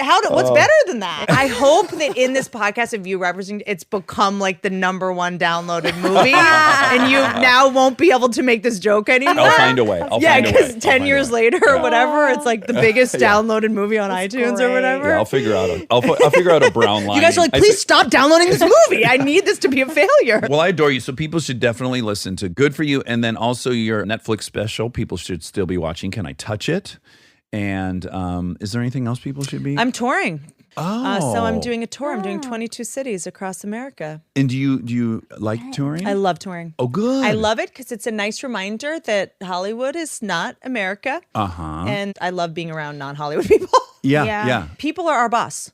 And I like meeting my boss. Yeah. Yeah. You know, and I like seeing humans, and Will the tour have a name? it's called How Dare You. How dare you? Okay, so people should search. Where should they go for tickets? I don't know. Okay. Just Google it. Yeah, I think it just probably will come. Don't buy there's so much scalping now. Don't buy it. If the tickets should not be more than $100. I know. But my Instagram, you can probably find it, I think. Okay, great. Yeah. So good for you. Can I touch it? And the tour is called How dare How you dare do you. comedy? And there's no politics in the hour, which I always feel the need to say. Yeah. Okay, well, Whitney, I adore you. Thanks for coming and come back all the Thanks. time. What a pleasure. All right. And now my favorite part of the show, the fact check with my soulmate, Monica Padman. Good morning, Monica. Hi there. How you doing? Are we recording? Yes, ABR. You know that. Don't be silly. ABR. Do you want to update everyone or no? Because some people saw a picture of you in the hospital and they're pretty concerned about you. A lot of people are asking me about you. Yeah, we can update everybody. Okay, because it is an update from the peen in the bed a year ago. Well, April. It'll be a year ago in April, and you've That's already let true. everyone in on that. That's true. Everyone knows that I peed in the bed a year ago. And there was an update more recently. We had a conversation on here because it was brought to my attention that On a date. on a Monica and Jess Love Boys date, Yeah. that maybe it was a seizure. Yep. And I am shame-ridden over this because I from the get was like, big deal, you peed the bed. Keep it moving. I was You were dismissive of it. I was dismissive. That is one word to use, and certainly it would hold up in court. But mostly I just didn't want you to worry about your health. Right. But Yeah. you thought I was... I thought it was just a standalone thing, and I was Right. like, "Well, let's see if this happens a bunch of times. Then we can start getting concerned." But I was wrong, and I'm embarrassed, and I felt very sad that I hadn't been more supportive of you doing more investigation. Well, that's okay. You don't need to be embarrassed or sad. I did do more investigation. I already had a doctor's appointment, just an annual physical, which everyone should do. Yeah. Armchairs do that. I should, yeah. Even though turns out doesn't do very much because That's kind of my stance on it. I mean, they did blood work and stuff, so that's always good. But it was a new doctor, and I said, I was here last year. I had this incident, and Wet your Brooklinens. God, Brooklinens were soaked. Yeah. And you could tell as I was saying it, she was getting like, like she was also dismissive. And she was like, okay, well, we would never do any further testing unless something happened more than once. And so it was probably a virus, which I was already like, lady. What virus makes you squirt your sheets? Exactly. Yeah. It was obviously not a virus, but okay. Probably PP Okay. virus. Classic PPV. So I left and I said, all right, that was maybe a Tuesday. And then my mother and I and two of our girlfriends, we went to Vienna. Amy and Molly. Yes, we went to Vienna. We had the best time. We had so much fun. And then after Vienna, we had 2 days in New York. And the morning we were supposed to come home, I had a seizure. Yeah. You were sleeping with Molly. I was sleeping in the bed with Molly, but we were all in the same room, all four of us. Before we get to the sad part, was there any funny business when you guys slept together? No. No, I don't mean like you hooked up, just like you bump legs or anything, or butts bump into each other. or Not that I anything? can recall. But I Okay. do think they were full beds. They weren't like kings? No, I think they were like full Fulls. size. Oh, okay. So you guys were But pretty we weren't tight. touching body parts that I can remember. No intersecting circles? No circles were touching. Okay. So I kind of came to, and Kristen was there, and she said, "Do you know what I told you?" And I said no, and she said, "Okay, you had a seizure." And then I looked, and there was like a man there. A paramedic? And I guess we were in the hall. I have very little memory of this whole time. Anyway, we went to the hospital and they did an MRI, and the MRI was clear. Can I add a couple details so people understand the Sure, severity? sure. Molly basically woke up because she heard you kind of gasp. Yeah. And then you were stiff as a board. Yeah. And they immediately started Googling what to do. And one of the things said, like, start timing it. Yeah. Which Mom timed it. And it was about a 3-minute. 3 minutes, yeah. Yeah. So real scary for Yeah. everyone. Yeah. I feel very bad that they had to see you that. shouldn't. There's nothing Well- could make you feel better than to help someone you love when they need you. No, because when I was in high school, a girl had a seizure in the cafeteria, and I never forgot it. Like I never forgot it. I still have that memory sort of seared into my brain, and it was one of the scariest things I've ever seen, and I didn't even know her. Well, that's I'm going to say. You were A, a teen. B, it wasn't your close friend. But I think it's worse if it's someone you care about. But let me ask you something. Would you not love if I had a seizure to help me? Wouldn't you feel great in that capacity? I mean, I would help you. I would want to help you. And wouldn't you feel like gratitude that you got to be there and help someone you love? I that's a tricky question. I mean, I would feel grateful that I was helpful, but I would not feel good that I saw you in that position. I think I would feel pretty traumatized by that, to be honest. That's fair. I guess my desire is like that I would be able to prove to a friend that I would be there for them when they needed me most. So I would look forward to the opportunity to demonstrate to you that I'll take care of you. Yeah, that's your thing. Your sister Carly said a similar thing to me. Oh, did she? Yeah. So, but I am so grateful that those 3 were there and that they handled everything so perfectly. They called the front and then they called 911 and, yeah. So I guess I was stiff as a board and I was... Light as a feather, stiff as a board. Stiff as a board. I guess Kristen thought maybe for a second that I was just like having a bad dream. So she grabbed my face and then she like pounded my chest really hard. I didn't know that part of this. Yeah. She assaulted She you. pounded my chest. She did hurt me. Yeah. I've been like, we got to get her shirt off immediately. She's probably overheating. I'm God. teasing. And then it was clear that was not... Helping. It was not helping, and it was Beating on not a your bad chest. dream. So, yeah, and then And then then you're in the hospital for... but my eyes were rolling into the back of my head, and I was foaming at the mouth. Yeah, I didn't know if you wanted to add that part. I was just going to leave that to you. Well, it's part of it. So anyway, so then we spent the whole day at the hospital, but the good news is we got to have Emily Burger A second. time. Totally worth Because it. we stayed an extra night and we got more Emily Burger. God, that burger is so good. A lot of people were upset at me because on Instagram I said if this was my last meal, that'd be okay. Prior to the seizure. Yes. Yes. Then a day later I had a seizure. Uh-huh. And so people didn't like that I said that. Right.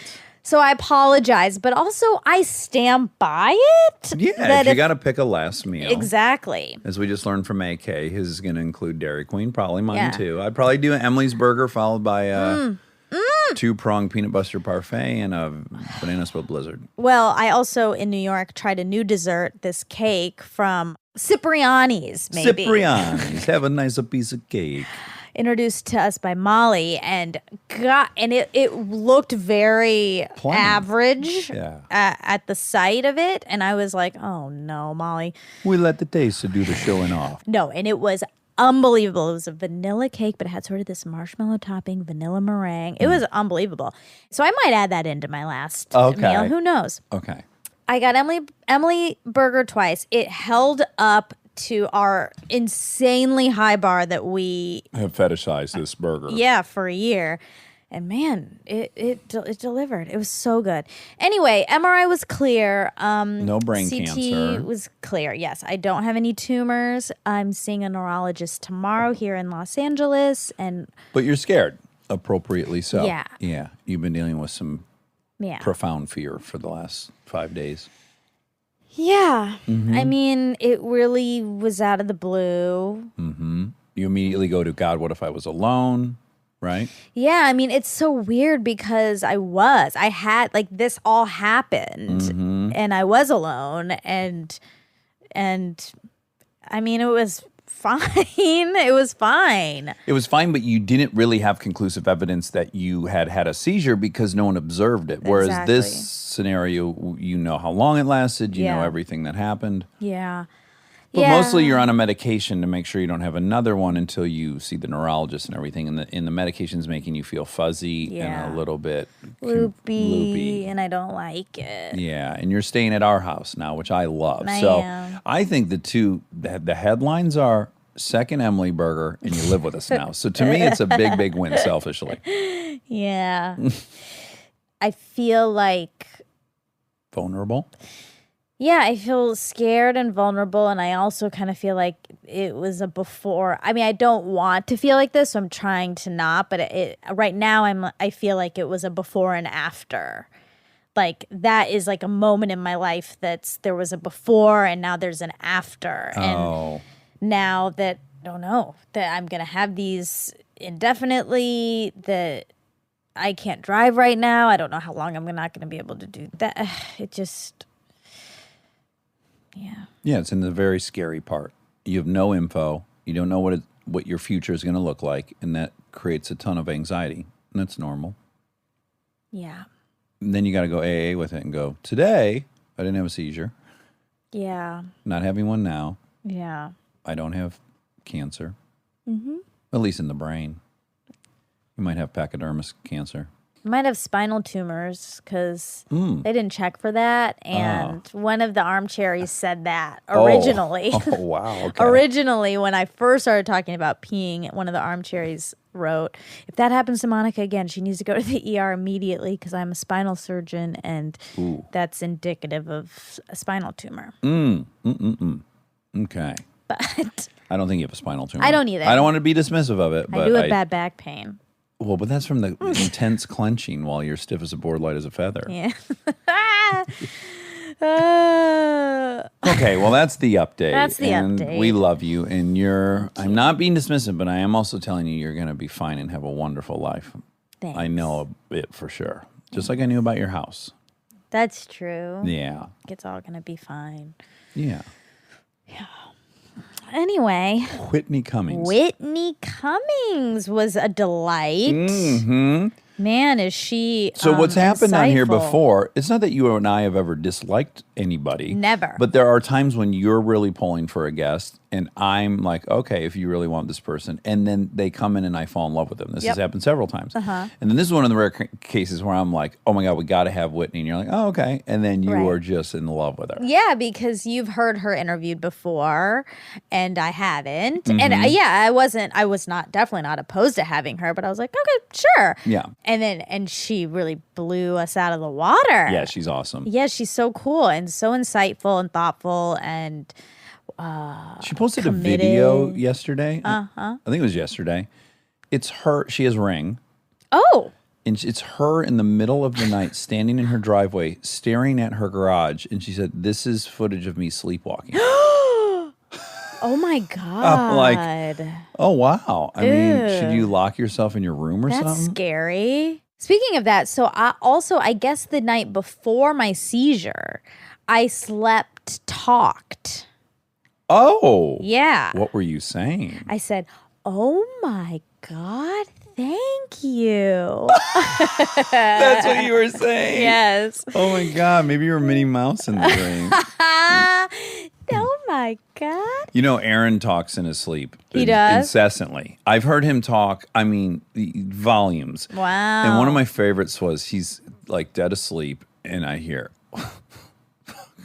fucking Dan in his fucking big chrome Ferrari. Big Dan in his chrome Ferrari. And I'm like, what dream is he having about Big Dan and his big chrome Ferrari? Oh, that's really funny. Yeah. Anyway, so sleep stuff's weird.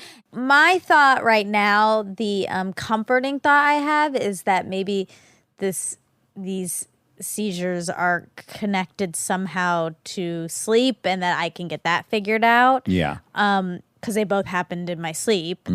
and I slept talked the night before. So maybe something was just awry. Yeah. Let's get you on some CBD PM. CBD PM. Probably. Actually, CBD is supposed to be really good for seizures. So it wouldn't be a That's bad what the idea. C in CBD stands for. Well, seizure. seizure is with an S. Oh, okay. All right. Well, they got that wrong. moving I better on. tell them. I better call the CBD commission. Yeah. But anyway, yikes. So she was sleepwalking. Yeah, just staring at her garage in the middle of 3 a.m. Thank God for rain. Yeah, I mean, I wonder if she would not know that she even did that. Yeah. I don't know if she made it back into her bed or what. Oh, my I used to God. sleepwalk when I was a kid. I used to, oh boy. One time I had a dream I was in a room with no windows or doors. Ooh.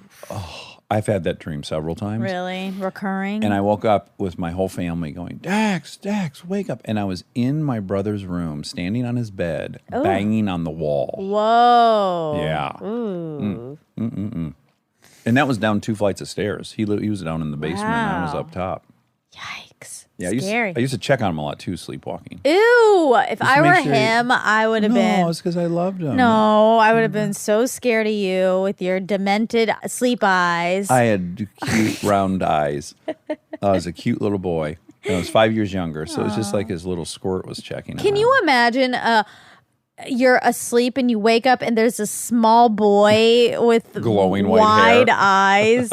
Ew, that's so scary. Let's add some details. Freckles, blue eyes. Freckles, blue sleepy eyes. Blue, sleepy, glassy eyes. Looks and holding a knife. Whoa. Well, you never know. You just don't know. So she said that 80% of communication is nonverbal. And that's like a common phrase. In Psychology Today, it said, how often have you heard someone say over 80% of communication is body language or nonverbal?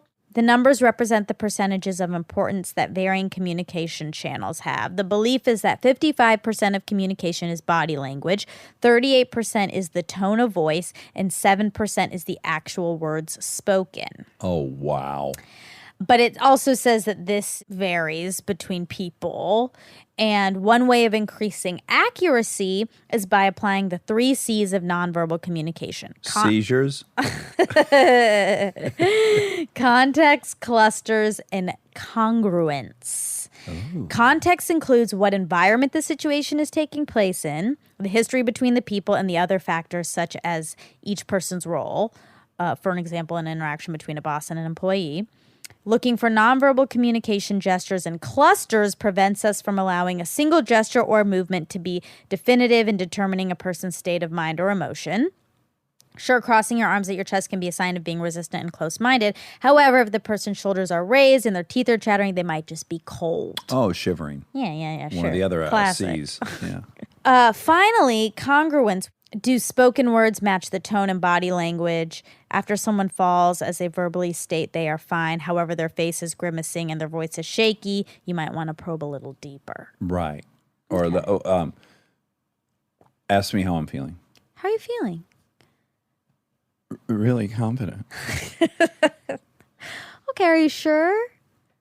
100%. Oh, okay. Do you need a tissue? No. Okay, I'm going to give you one anyway. Okay. There's water on your face. Oh, it's not tears. Oh, that's so sad. Yeah, that's a sad one. Ask me how I'm doing. How are you doing? Oh, so sad. Yeah, okay. That's worse, right? That's way worse. Yeah. Way, way worse. I just had the fucking saddest day today. Basket case, yes. The origin of basket case, originally U.S. slang denoting a soldier who had just lost all 4 limbs, thus unable to move independently. Oh. Yikes. The last thing someone who loses all 4 limbs needs to hear is a catchphrase to describe them as needing to be transported in a basket. I mean, you think if anyone deserves some, it's not like, very nice. some It's nice not euphemistic sensitive. language, it would be them. Their nonverbal communication Is dramatically reduced. Diminished. Yeah, you can't read very much based on their Yeah. torso only. It's harder. Okay, so she talks about a horse pulling all the limbs, and you call that quartering. Yeah, drawn and quartering. Yeah. Quartering is cutting and hacking apart. Wait. Oh boy. Give us the equine Quartering one. is just dismemberment.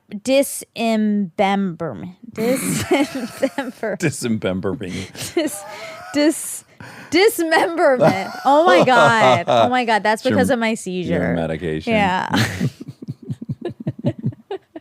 I hope you stay Can on I this just forever. blame? Yeah, me too. I can blame all my stuff on my medication. Yeah. Your mortgage provider. Anyway, concerning quartering, to cut and hack apart his entire body into 4 pieces and thus be punished to death, and such 4 parts are to be hanged on stakes publicly on 4 common thoroughfares. Yeah, so it's just like getting ripped apart, basically. Right. So it could happen by the horse. Yeah, why not? Grabbed him by the Grab him by the pussy parts. the pussy horse. Oh my God! I need to give a public shout out. I can't imagine he listens. Okay. But you and I love this artist, Porus Walker. Oh my God. He's basically the Mark Riboulet of art. He's such a pervert Yes. in our brand of pervert. Oh my God. His Instagram is so special. It's all cartoon drawings. Real rudimentary. Yep. Real pervy. Oh, the couldn't be pervier. We love them. Yep. So I reached out to Porus Walker and I got an original piece of artwork for Monica's new You house. commissioned some art for me. Yes, and it's and I asked him, could I suggest what you draw? I didn't want to be disrespectful to his Sure, process. sure. And he said, absolutely. And I said, well, ideally it would have to do with cheerleading and ideally being caught by the pussy. And he said, this is perfect. And then what he sent you can only be described as a masterpiece. Oh my goodness. It's interactive. There's a pull down. In the frame, Flap? yeah, Yes. there's a flap in the cheerleader's in the air at the beginning, and then you pull the flap down, and she starts lowering down, and then she swallows the whole spotter. He disappears into her.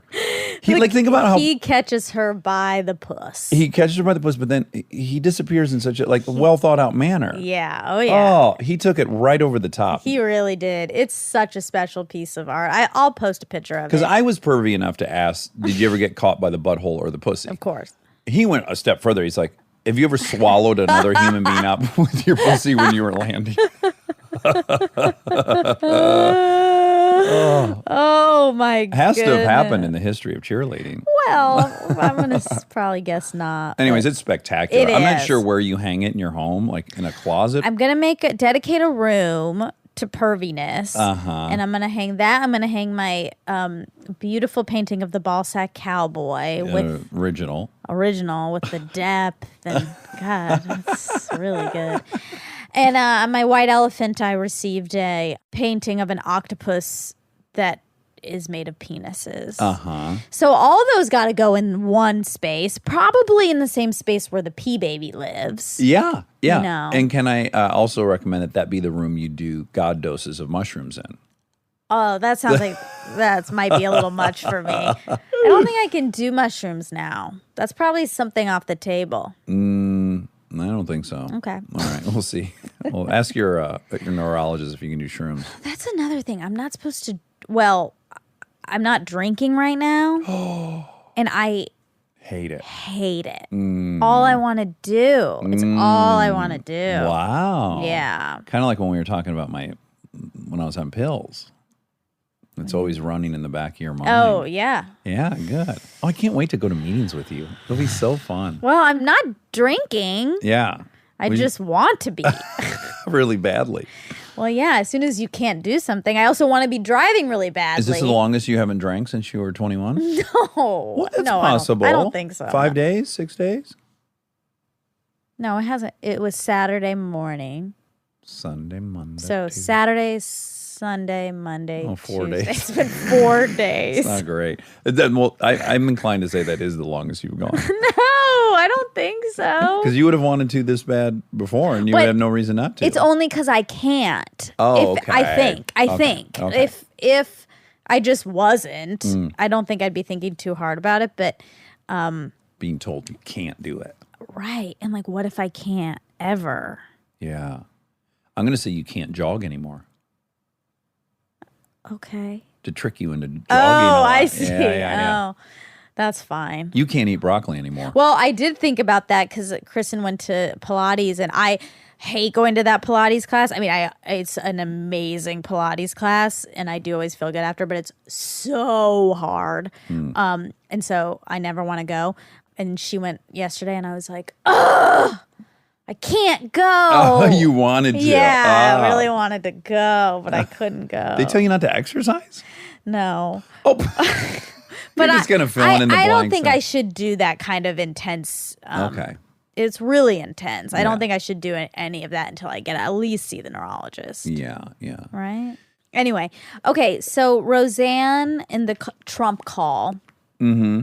That was the president called her to congratulate her on the Success of the debut. yes. And the call was confirmed by White House Press Secretary Sarah Huckabee Sanders. Trump was thrilled with the sitcom's huge ratings and also wanted to thank Barr for her support. The comedian is a vocal Trump supporter, as is her character in the Roseanne reboot.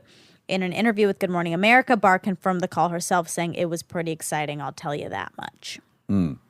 So that's what that was. Great. I wonder what they talked about. I don't know. What if it was like he had a food tip for her? No, Have you tried? No, I know, but like he called ostensibly to say like good job Congrats. on the show, but then he was just like, have you tried Have these? you tried Emily Burger? Speaking of your TV show, have you tried? I want it right now. Me too. I want to throw it right at your face. We told everyone about the box. It arrived. Yeah. Okay. Okay. It arrived and It was a mess. A massacre. it was actually really well packaged. It was What was it? Hamburger or was it a steak? It was a hamburger. It looked like it was going to be so good. Oh man. I mean, the fact that I had to throw that in the garbage, it was the Oh. hardest thing I've Yeah. ever had to do. I would compare it to when you drop cocaine in carpet. You're like, oh my God, it's gone. What am I going to do? Fucking snort the carpet in between the hairs and get No. lint? It was very sad. But I did keep the clothes and I washed them twice and No they burger smell fine. Yeah, it's great. Yeah, it's great. It's Yeah, we're great. gonna wear 'em. It's great. Anyway, did American Beauty win the Academy Award? Yes. 2000, Best Picture. Christina Hendricks' hand on the poster. Yes, it's her hand. Very exciting. You said American Beauty. Thora Birch says the worst thing you can be is boring. The quote is, I don't think that there's anything worse than being ordinary. Oh, okay. Ordinary. And it's Mina Suvari. It's not Thora Birch. Yeah. That's all. That's all. All right. Well, I love you, and I look forward to your update from tomorrow, as I'm sure everyone will. I'll update everyone. Okay. And I think everything's gonna be fine. Me too. I love you. Love you.